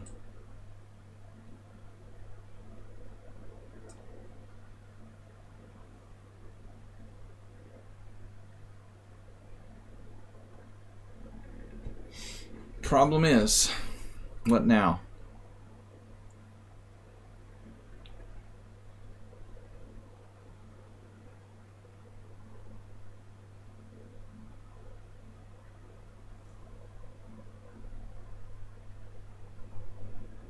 Rook b5, a4.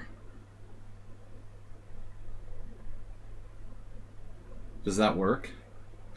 It's kind of inconvenient for him.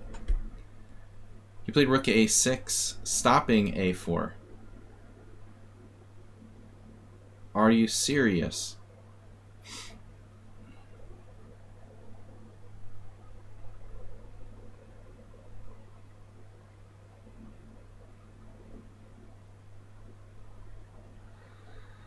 Unbelievable. He finds that crazy move. Bishop endgame is probably a draw.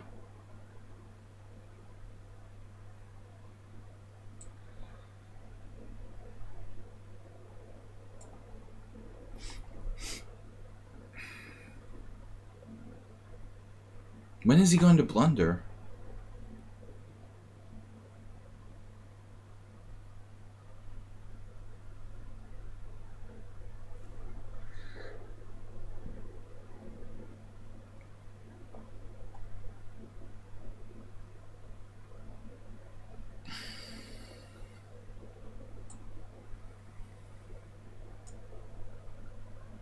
I was planning on rook d5.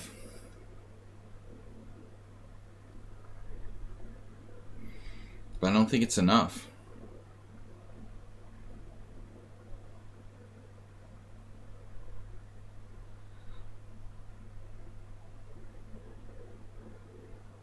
I mean, are you serious with this game?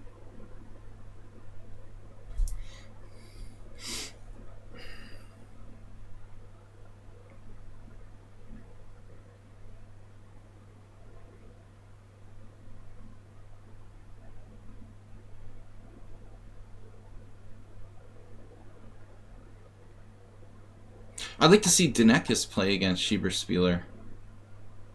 That might be interesting.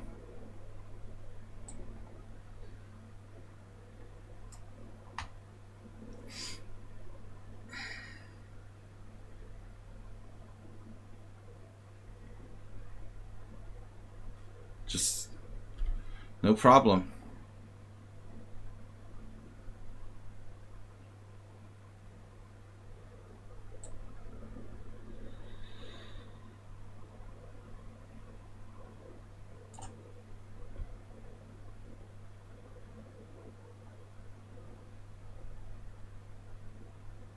I mean, it's unbelievable.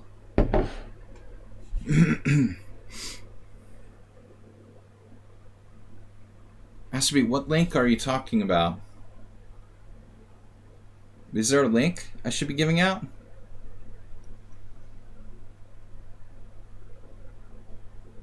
To a game?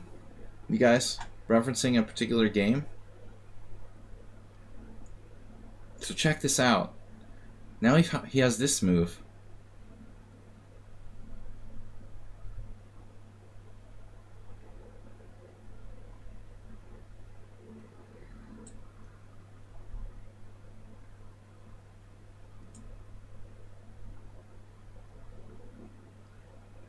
It's just a draw, man. It's unbelievable.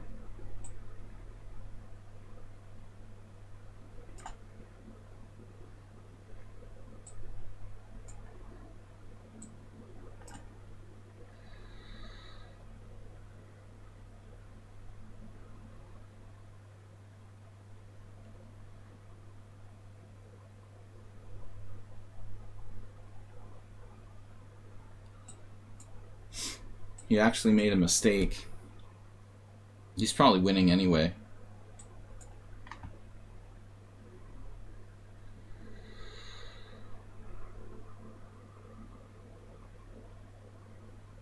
The play by White in this game is master level at least. 2200 minimum. He sees everything before I can even think of it. I'm like groveling for a draw now.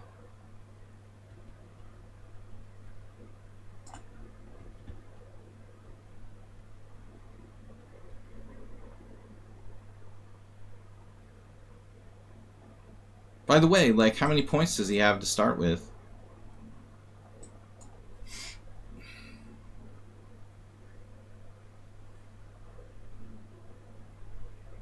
He was totally winning, though, I think. If you played Bishop E2 first. I guess he did miss a win.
Wow.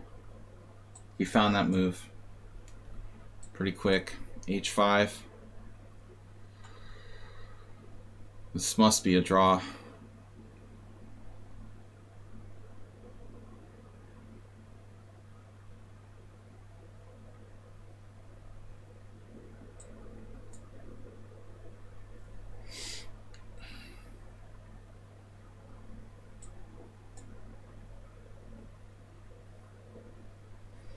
But he did something strange there.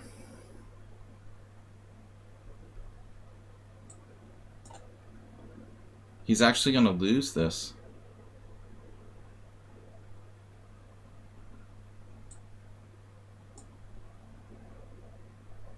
Man, that's unbelievable.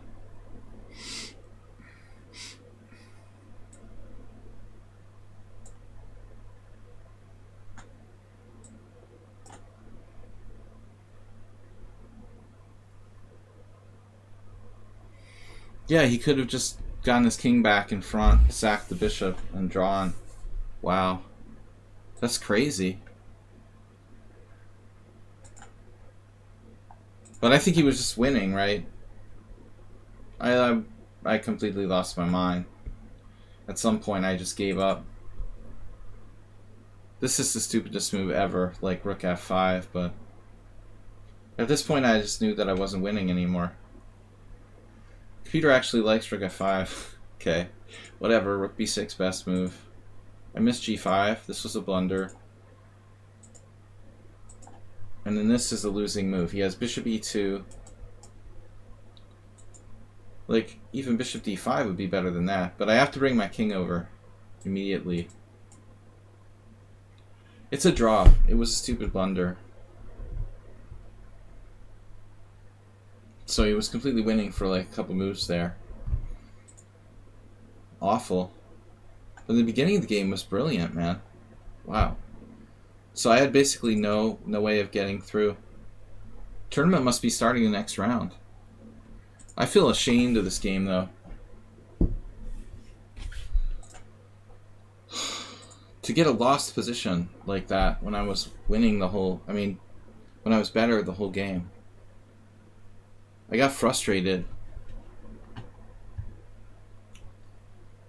Pass pawn 9999. I just got really frustrated.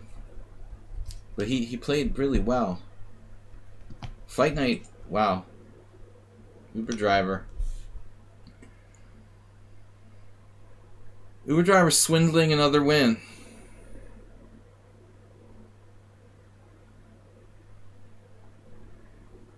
Fight night.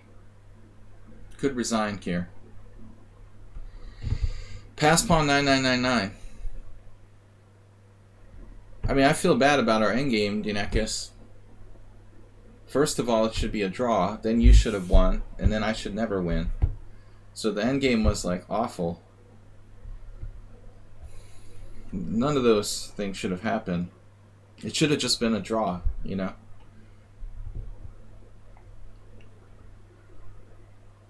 All right. Well, I'm not gonna pay attention to that. I'm sorry you have to wait. But everybody gets a little break. It's cool. You get a break. Actually, having an extra minute to rest for Uber driver is good. Who was Schieberspieler's latest victim? World loser. DK guy, what happened? Dinekis took him out. So I'm not the only one having trouble with Dinekis. King's Indian. Dinekis. Probably my Greek pronunciation is about as bad as you can do. I apologize to Jim and Dimitri. I've never actually been to Greece, and never been to a Greek wedding. But I used to like the Greek food festival in Cambridge, Massachusetts. So I feel there's nothing like a good Greek food festival, actually. Pass-Pawn99, thanks for subscribing. Budapest is kind of disappointing because there's like tons of Turkish restaurants, but very few Greek restaurants.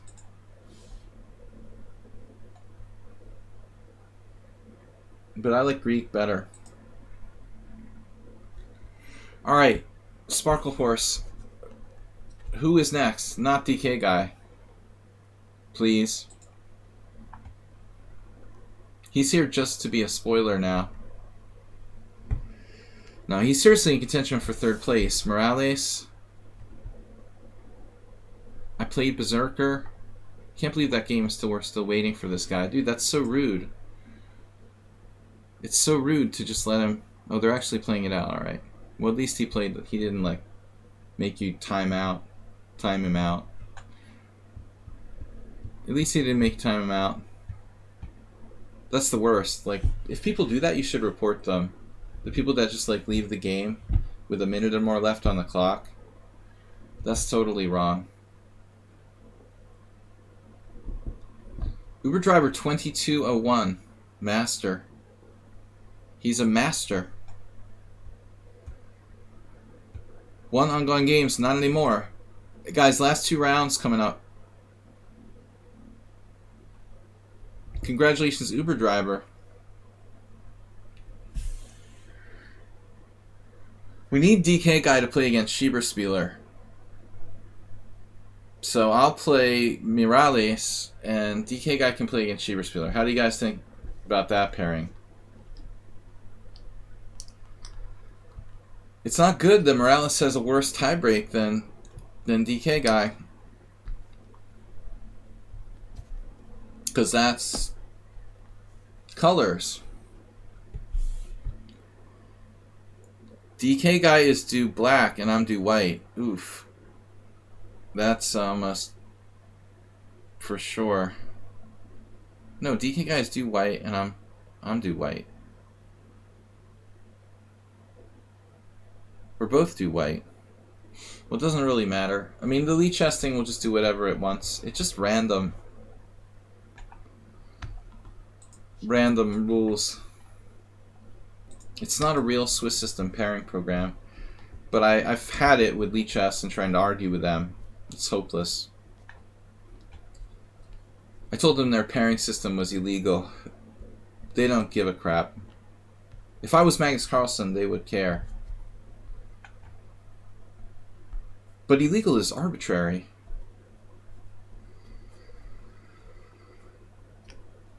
Anyway. Whatever, it's not worth fighting about.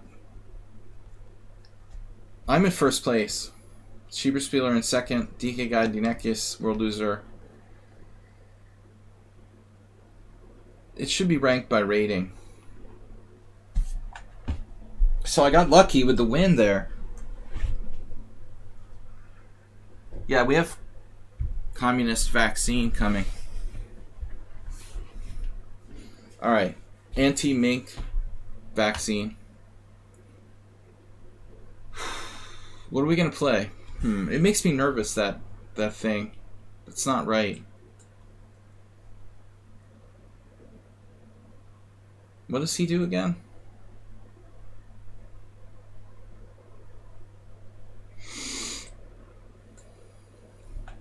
DK Guy gets angry when I play knight f3 and solid stuff. But I don't know why. I mean, he seems to handle it really well. I guess he thinks it's boring. It's not as boring as the London system, man. Yeah, we got the Sputnik coming, so everything's okay now. Hungary is saved. Nobody's injecting me with anything from Russia. That's for damn sure. I'm with Alex Navalny.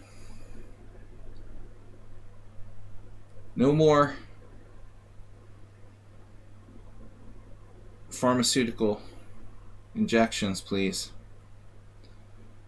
So what are we going to do here against Mr. DK Guy?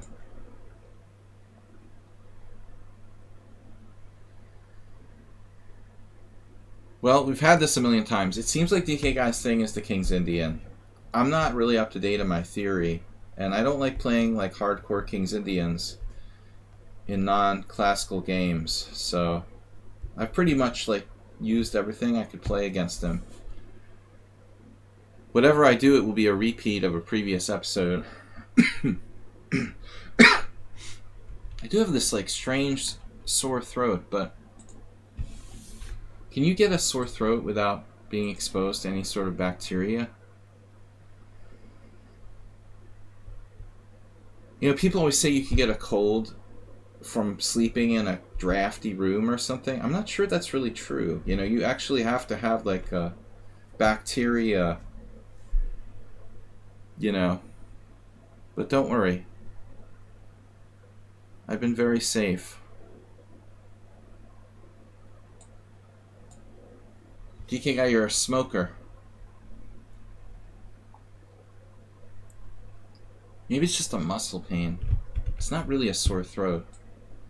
So I'm just making something up here. But I'm not going to do anything stupid. Now this is interesting. He played c6. Trying to take advantage of me. Gotta give the guy credit. He's thinking. Most people don't think. Thinking is a huge advantage. That's like plus 100 rating points right off the gate, you know, out of the gate, if you think when you play. But it's not very popular.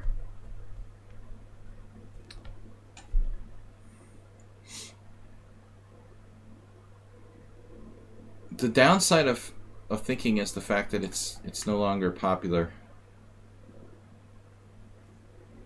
I admit c6 is a good move. There is that quote, thinking is overrated, right? That's funny. Whatever I do here, it's not right. He's exposed the dubiousness of my plan. Memorization is more important than anything. That's why I always recommend the London system. Just kidding. I'm just kidding. Those of you who don't normally watch my stream, I'm being facetious. Creativity. There was this funny, I've said this before, but most people haven't heard it. That guy who does, the German I am, who does YouTube, Chess Explained, who I don't personally like, but whatever. Just wanted to get that in there. He had a funny video he made of me where I played d3, bishop d2 against him. I was playing poker, and I just kind of was messing around, you know. I was probably playing like tons of poker tables at the same time we played this blitz game. But I was just screwing around, and he like makes a serious video about it. Like, disclaimer, the opponent was playing like 10 poker tables while you made this video and lost. What about this? But anyway, I ended up beating him. I had like a ridiculous position. I was totally lost. But it's fun, and it's creative, and you need to think outside the box. Yes, this opening isn't good. Bishop d2 is not good. But if he plays normal moves, I'm going to play queen c1, bishop h6, h4, h5, and like checkmate him.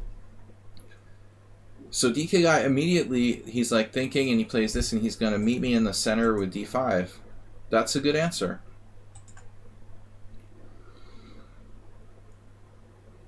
I'm on the fence about this one, though.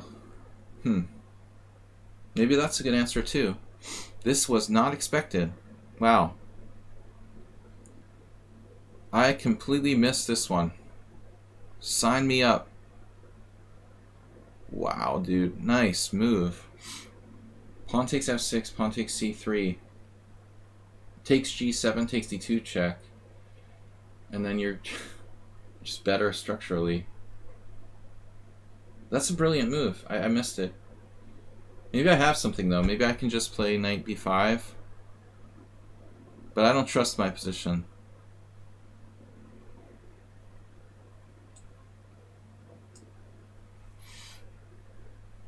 The other option is take here another way. I think that's probably a little safer. Like b takes.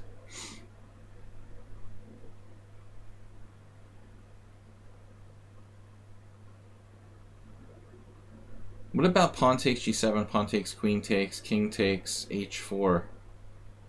The cannibalistic approach.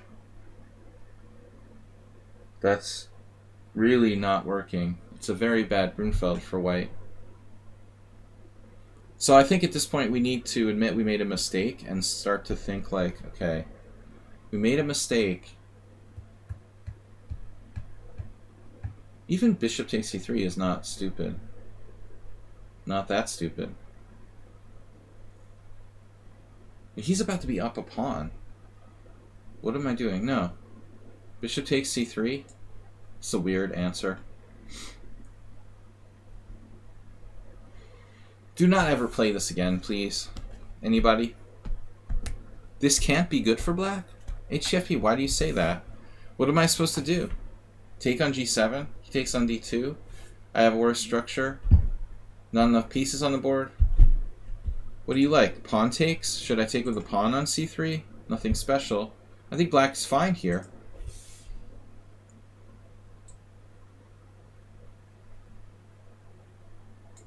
What he did is interesting, and I think it's okay. Yeah, I disagree. I think there's nothing wrong with black's position. I think he's fine. Never been better. I haven't beat him in the last 5 games. I guess these are simuls. That might have been a blitz game. That sucks now. You can't see what the time control was. So they took that out. I want to know what the time control was when I look at these games. That's really stupid. You used to be able to see it, right? It's relevant. Now I'm fading. So what happened here? He's just Mr. Solid. He has 2 modes. The super solid mode and then the psycho mode. He's playing solid mode.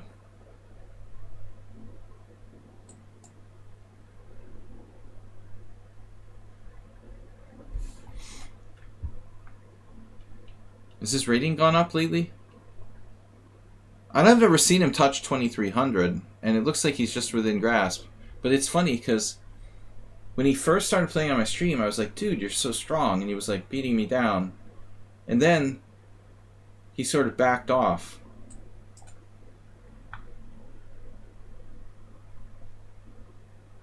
A4 is weird. Then he sort of backed off. And he started to be weaker again for a while. But when he plays me, he's extra good. He's really motivated. It's not fair, you know, he always plays better against me than anybody else. He seems to try harder. And against Schieberspieler, he doesn't even want to play anymore. He's just completely given up. This is just lame.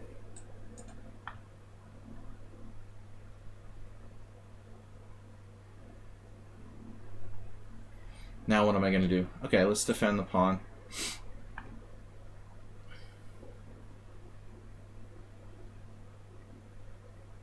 It's like, there's no way to beat him. Forget about it. He doesn't make mistakes. But I didn't bring much in the last game against Demetrius either. I started fading.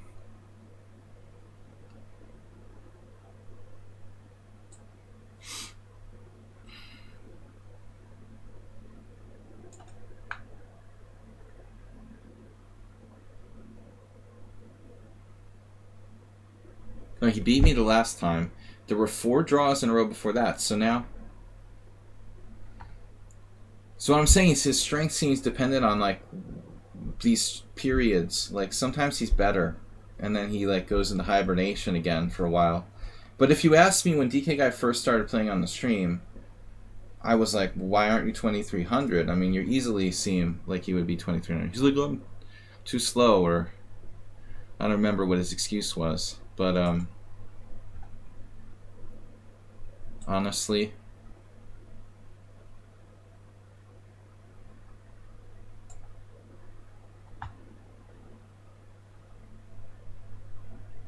he seems awfully strong. He's like 2150. He says he hasn't played in 30 years.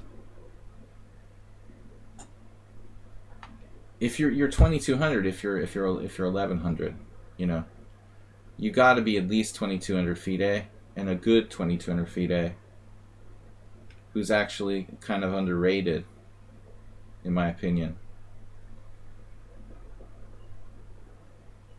But then a really correct style.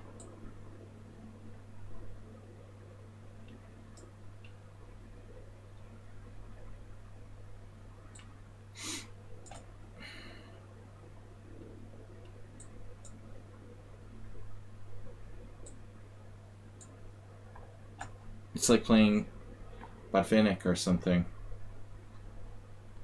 Can I play f4?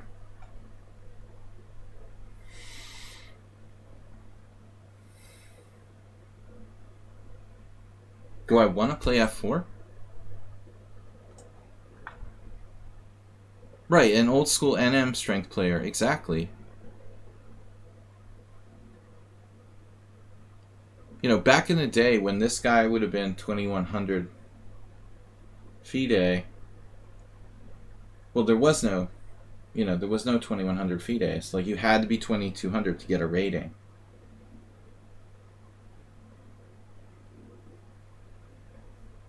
So he probably didn't have a rating. Like a lot of national masters in the United States. He's not American, but I'm saying, you compare him to one of those old school NMs from the United States who had no FIDE rating. I know tons of like 2200 guys who didn't have FIDE ratings.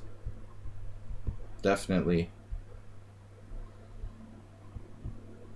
He probably had a Danish rating. Now what?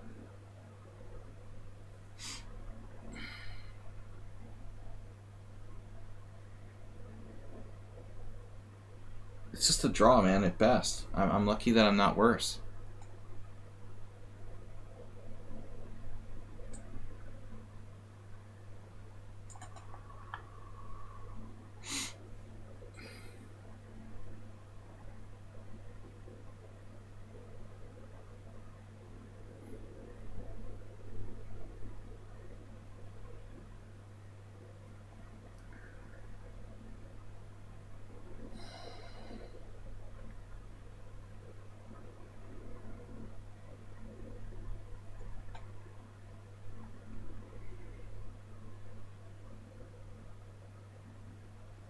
Are you like threatening my pawn?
It would take a miracle for me to beat him.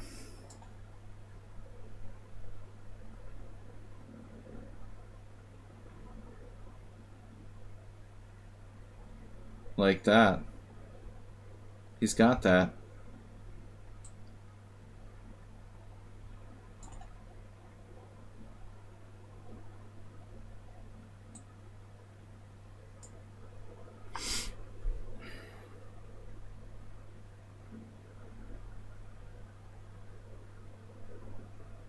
Still keeps coming up with answers.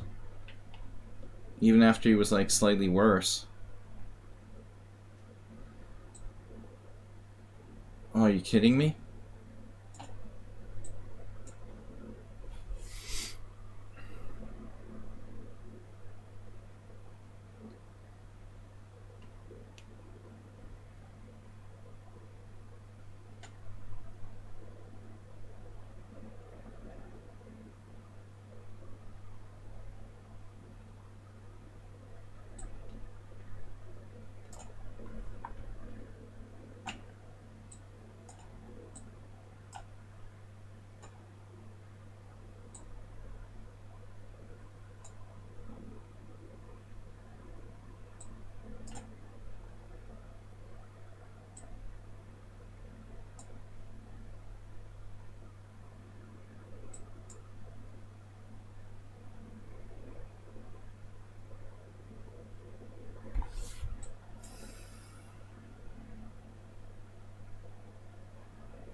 That's not the necklace.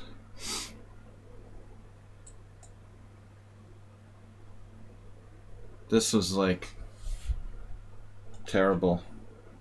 Slimy steel.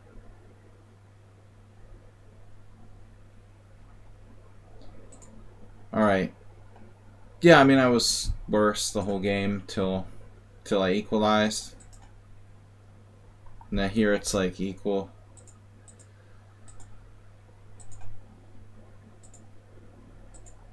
So this is actually pretty tricky, it turns out.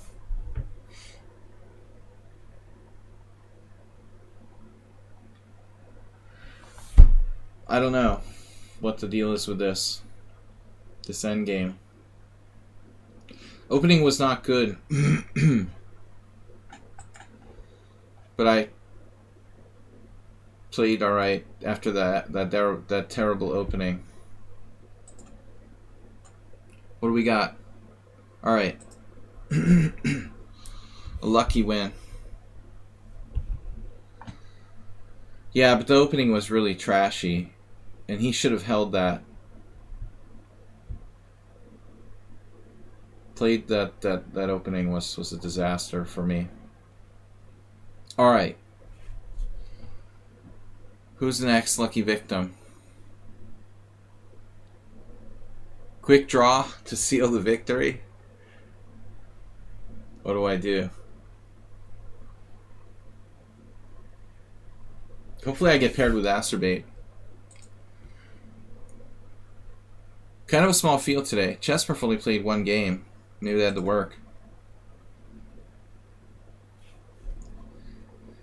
Acerbate, you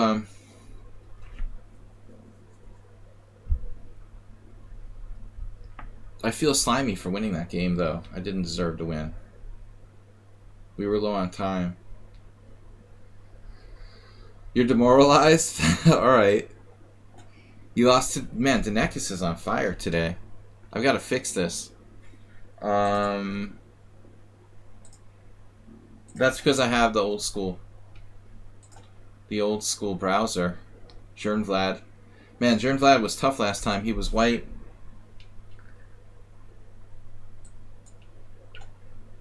Play for the glory.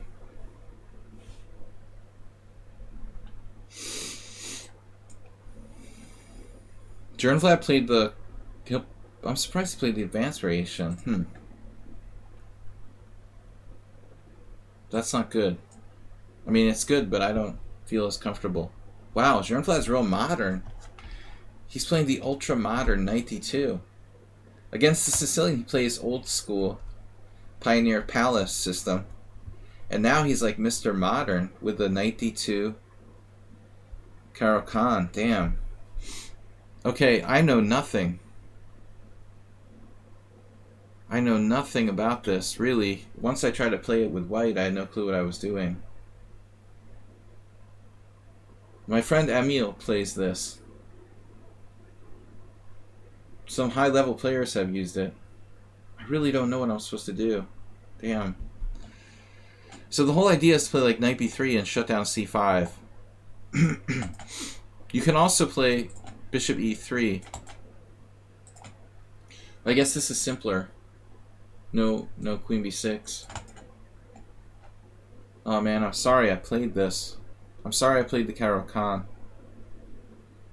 I want to take it back. Can I take it back, please? DK guy, are you talking about c5 here? Is that a thing? c5 immediately. Yeah, I mean, I sometimes do that, but I feel uncomfortable that I don't know the theory very well. I know the theory a little bit better. I know the bishop f5 lines a tiny bit better. I don't know either one well enough to play the Caro-Kann in a tournament level, by a tournament level standard. My Caro-Kann advanced variation for black is probably around 2250 strength. I drop like 150 points in strength when I play this. Yes, I agree. Caro-Kann players should be punished. I was complaining that I was complaining that somebody played it against me on my simul. Damn, okay. So what do you do here? I mean, you shut down the queenside with c5. My friend Emil, he even does like a4, a5, starts like randomly grabbing space on the queenside. Right, but I mean, nobody knew how to play white back then, Uber Driver, that's why. I mean, nobody knew how to play the advanced variation properly in Capablanca's time. They tried all kinds of very basic stuff that wasn't really dangerous. So f6 is possible.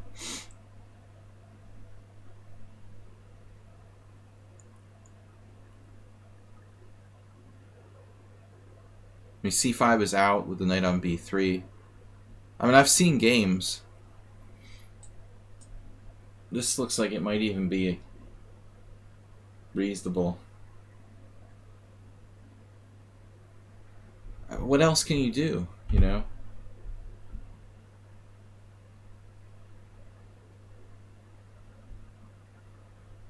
I don't like this position, though. I mean, it looks creepy. If pawn takes pawn, how do I take back? Which piece? Queen takes is interesting. Who votes for queen takes?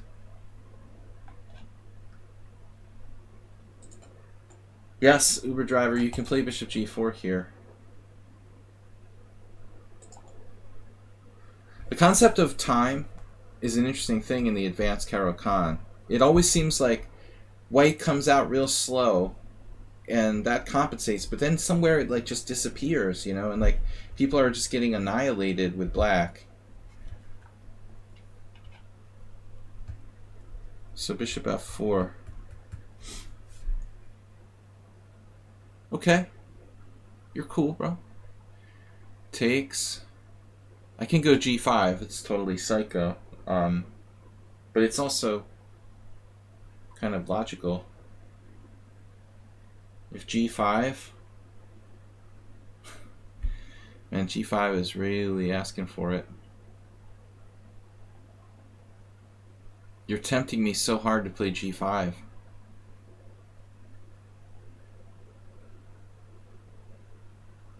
Alright, let's just chill with knight e7. Hope for a smothered mate. Can I get a knight to d6? Objectively, maybe white's okay here. I felt like g5 was probably the move, but I'm a little bit...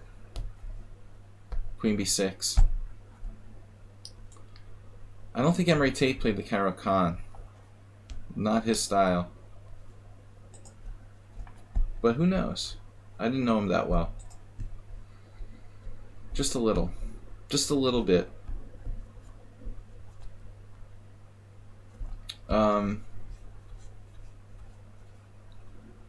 Queen b6 is an interesting idea. Yeah, that's an interesting idea.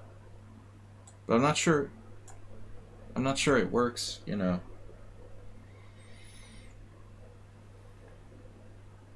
No, it's playable. I'm more into developing the minor pieces in general. This sometimes could be an idea for white to play knight h4, but I'm going to hit him on e5. So if he wants to play knight h4, I don't know how he's going to do that. But I've got a headache already, and it's only move 7. And I would have a headache with white too.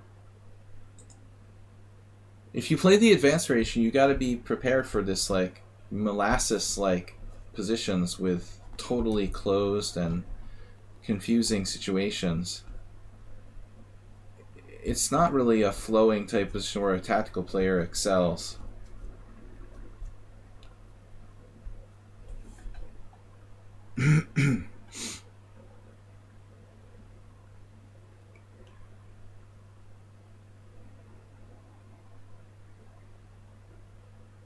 If knight h4, I'm taking on e5, so that's not a problem.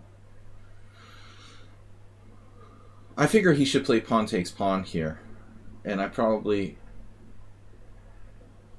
was a little worried about pawn takes pawn, maybe pawn takes pawn, pawn takes pawn, knight h4. But objectively, I don't know. It looks like black. I don't want to leave him with the e5 square. That doesn't seem right. So now he goes here.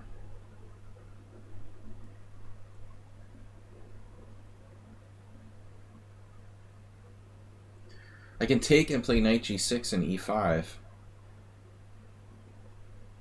And just claim the center.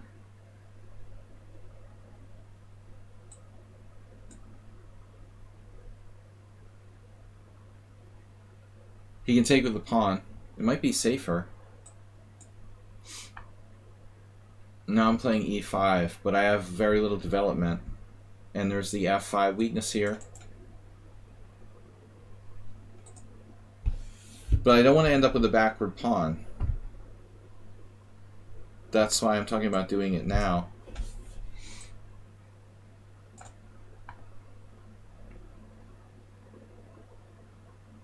I mean, this is a beautiful thing, our pawns here.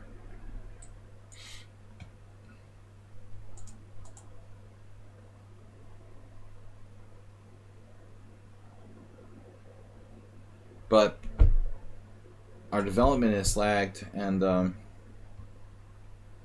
we have to be careful. I mean, one thing is like bishop g7 castles. Actually, his king is very safe on the king side. Possibly even on the queen side. He has no... Well, he could play c4, but that looks dangerous. It looks like queen f5 isn't really a plan, per se.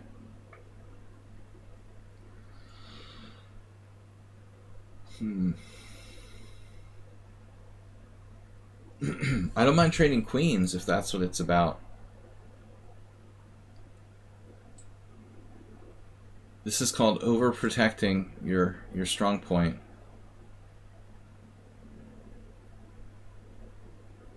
Now I guess I can play queen f6 if necessary to challenge his queen. If I played it, I would drop a pawn on e5 if I played it immediately. Queen check is nothing. I trade queens, and black is fine. So what's he going to do?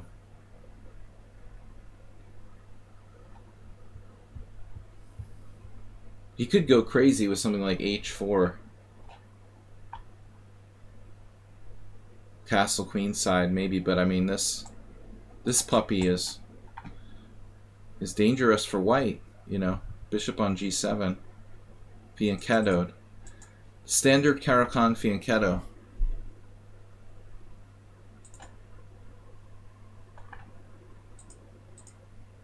My opinion is that black is better. But not so easy. Probably if he's active and calculates.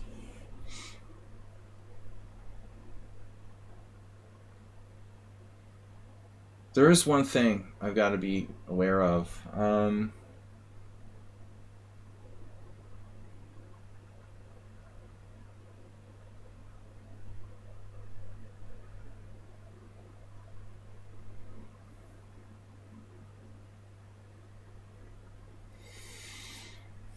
Yeah, I'm not sure. Maybe I should play like rook f8. Where am I putting my king here? Queen f6 takes, bishop takes. It's the safest thing to do. But I'm getting low on time. I'm not sure this is my best. Only the safest move. But like white is probably okay here.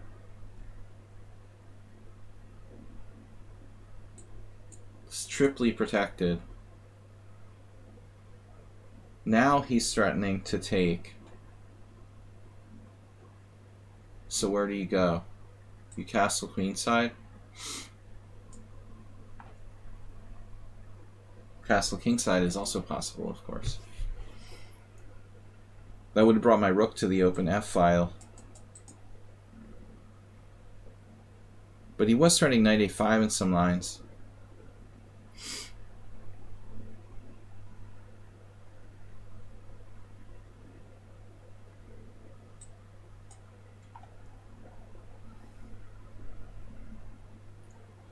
So I'm super protected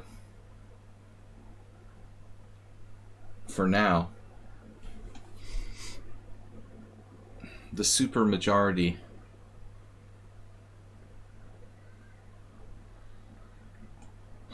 But I don't know what to do, guys.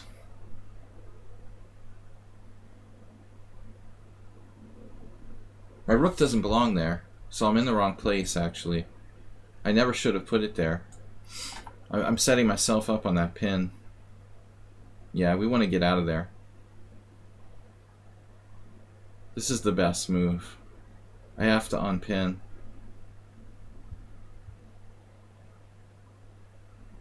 I don't think that's a problem. The buddy or the booty? Booty means underwear in Hungarian, so be careful. Booty is like Hungarian for underpants.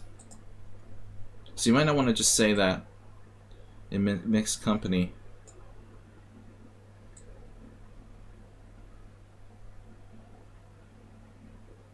Weird, man.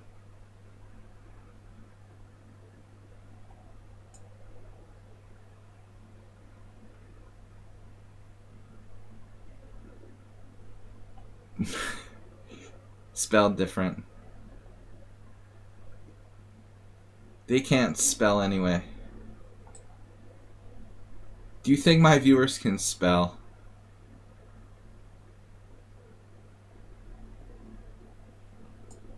How about H4? Let's just do this anyway. The pawn's not going anywhere yet. Oh my god, did I blunder? I blundered.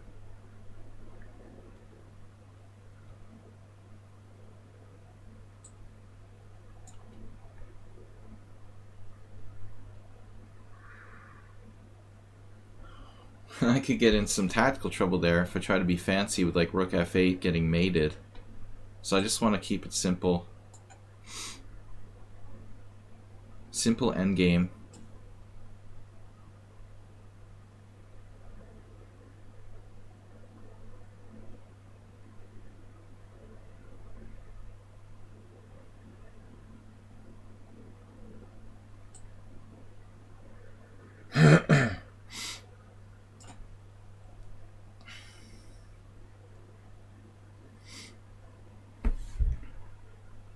This is not that simple.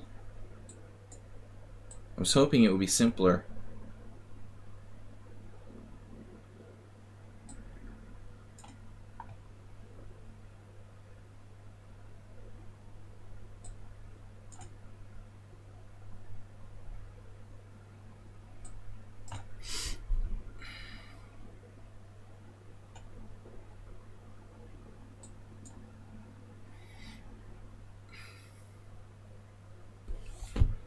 Not certain if I played this right.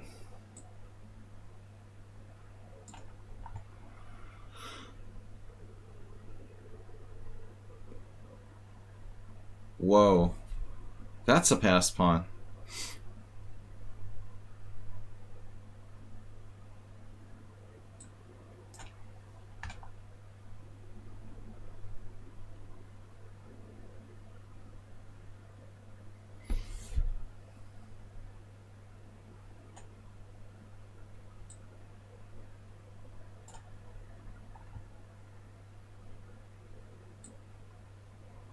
I can't believe I screwed this up. Drinflat has good technique.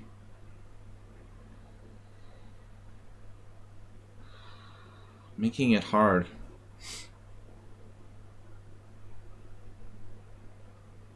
I did not play this particularly well.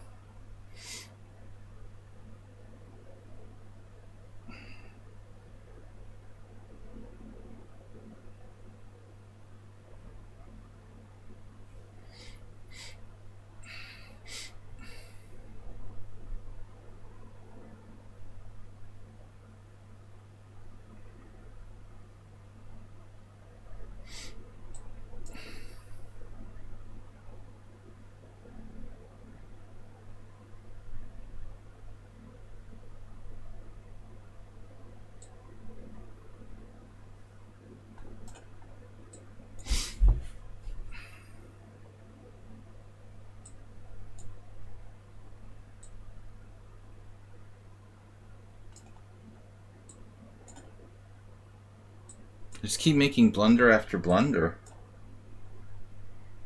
Wow.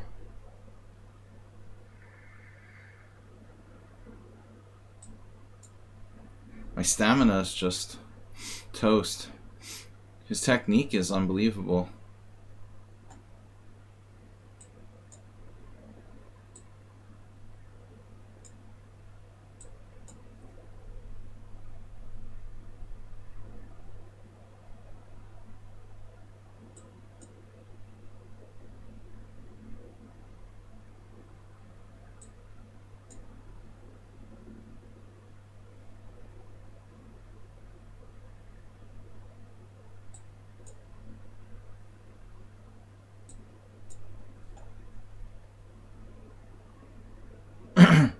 He sees everything.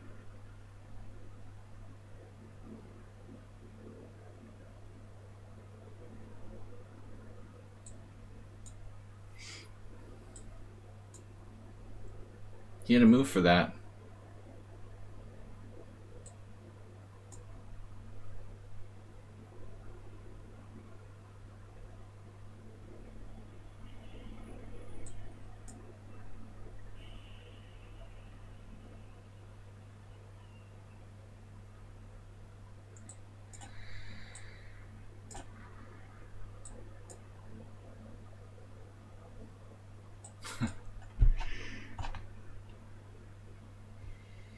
Yeah, I was blowing it. Game.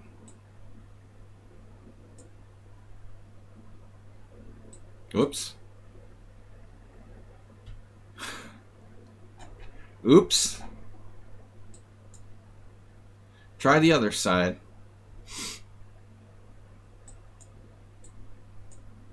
Alright, good game. So it's a draw. I was probably winning. But he was quick and tricky. Not here, but before. Even this I might still be winning somehow. Probably not. Got my rook on a2. Yeah, that's a dead draw. It's not clear if this is winning or not. I was optimistic, with his king in a bad position, down a pass pawn on h4, my king in the center. I thought I was winning here easily, but it's not so simple. Morales got the podium. I can't believe I was +3. What did I do wrong here? Should have played knight f4. Computer move. But I mean, I gotta imagine this rook in game is winning. Just h3? What? What?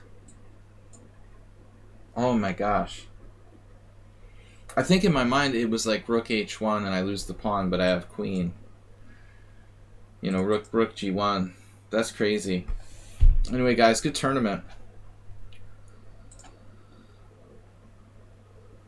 Schieberspiller got second? What? Can't believe it. He won again? What kind of joke is this? Stalking me. Dinekis. You managed to beat Dinekis. It wasn't easy for me, man. Yeah, that's pretty drawn. You can see that Jern Vlad has good fundamental endgame technique. I don't think I would have beat him with rook and 4 versus rook and 3, but you're right, Uber Driver, I should have tried. Probably in retrospect. My perfect score is gone.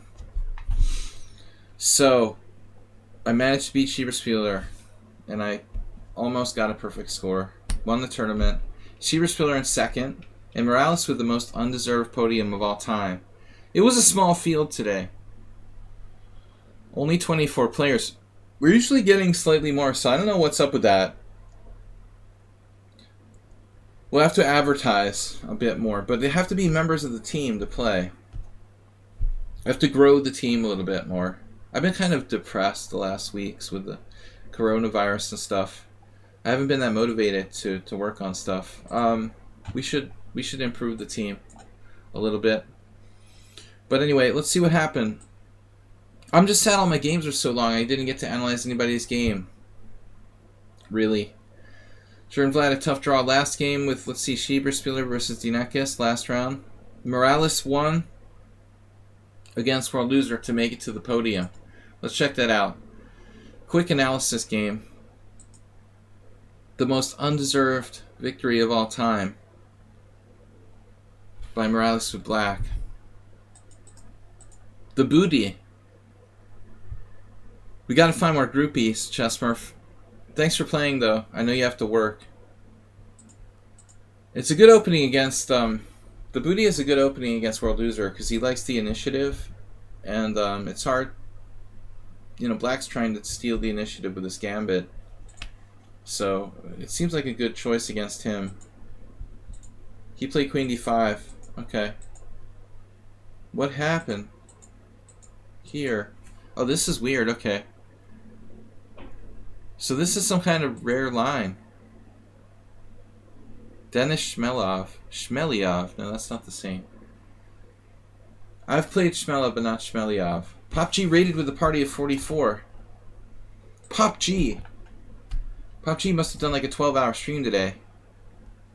What's up, man? Pop G did the Russian championship or whatever. And then he was streaming like an arena. Shield Arena. Move 11 just gifted a tier 1 to Merle Dixon. Are you serious? Is Merle watching? Pop G, thanks for rating. Guys, check him out. Moobot did follow Pop G, so we got the Moobot in there. I never thought of playing this, honestly. Huh. Queen D5 is well known in Bishop F4. In Bishop F4 circles. Hey, Pop G, what's up, man? I get some rest. Don't burn yourself out. You were streaming all day. Good job, man. So what's this Queen D5? Wow. Weird. It actually has a pretty good rating here by the computer. I never considered playing this. So what's the idea? One of World Loser's secret variations. Merle Dixon's here. Uber Driver is not Merle. I joked about that the other day again. You guys have very similar styles.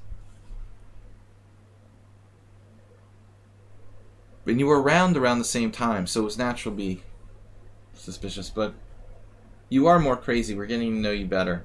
It takes a while. This is weird, though.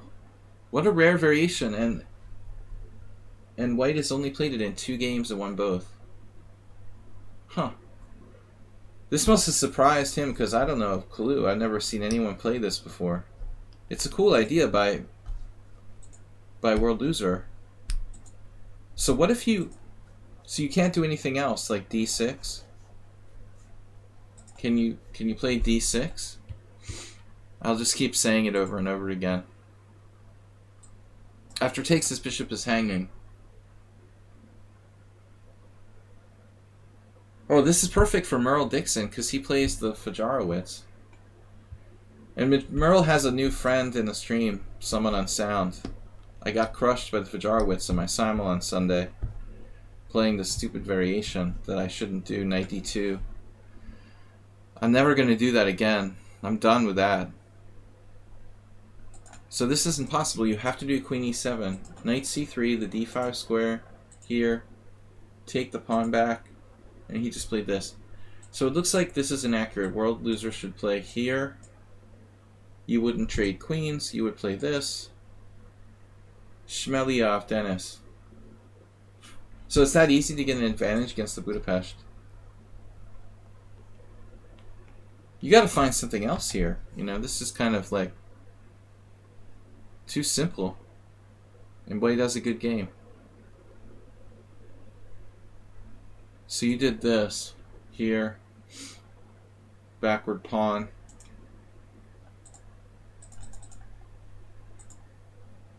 Yeah, I mean, I don't know about h3 by World Loser. It doesn't seem necessary. He's afraid of a piece sack on... But there's someone on sound now. You guys can get married and play the Jarwitz for the rest of your lives. Together. In the afterlife, too. But, there was this one guy at the Boylston Chess Club who used to play the Jarwitz against me in Blitz games. Can't remember his name, Bill Neumann or something. But he was only like a 1700. That's not you, right, Uber driver? Not strong enough.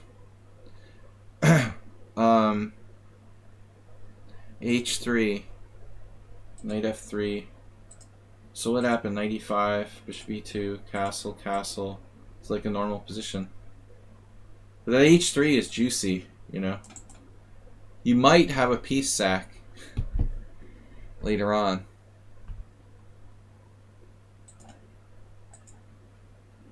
Did you see that? The computer wanted to play Bishop F5. Computer knows all.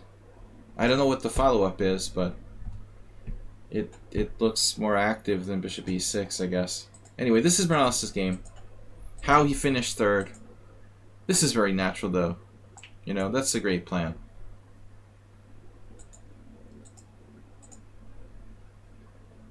So he's got to go with F4 himself at some point to make a stand, right? You know, that's one thing in the Budapest sometimes you can do is play like King H1, but the thing is the file, you know. What about F4? World Loser doesn't do defense, really. He comes to get you, or you go get him. So he just was a little bit robotic, played too quick, 30 seconds, and you just got him with the F-file. F-file's really brutal here. And that F3 threat is just tearing him apart. Morales is a Grand Prix attack player, so he knows the F-file. Damn, dude. Naturally, he's going to eliminate your bishop, open up his own bishop, and everything's okay. Wow. So I said this would be a deal. I'm not sure I would have found it, though. Probably not. It's extremely deep sacrifice. Extremely deep sacrifice. First of all, you have to deal with this, right? Bishop takes g2. Obvious. This is just entertaining.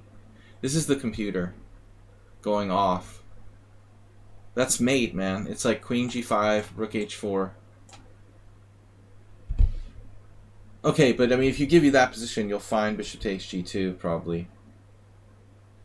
You don't have to beat Mamedyarov.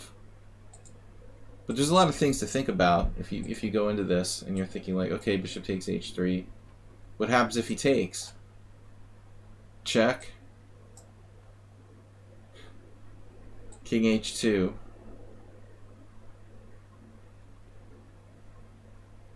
Man, that's sick. And so you just take here, and g3 is not defensible.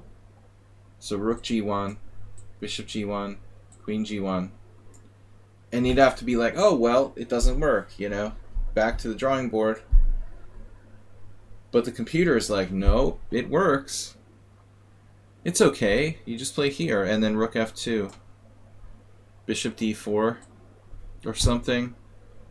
Another rook. Just play rook here. It's almost like playing the King's Indian. That's crazy, man. Yeah, I like this opening. I like the Budapest. But, alright, so what happened? He takes, you take back. Bishop h5. So he got away, basically. He got away, and he allowed this now. That was an accident waiting to happen.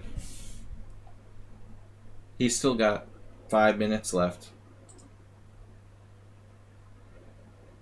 And you didn't miss this one.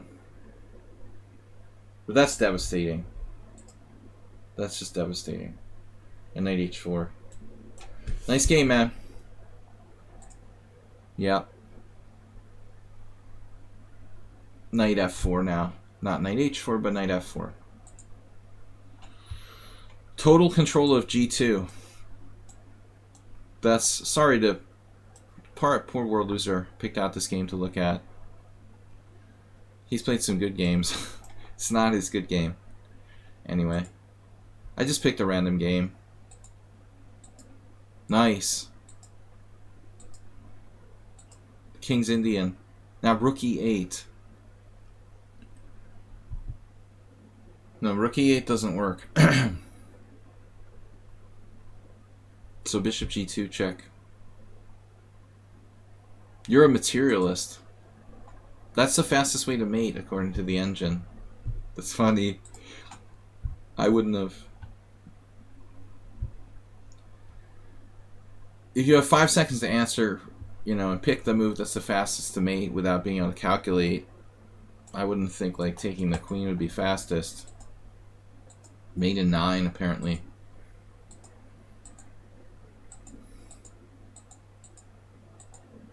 And then the business-like grab of the rook. That's all she wrote. Alright, guys.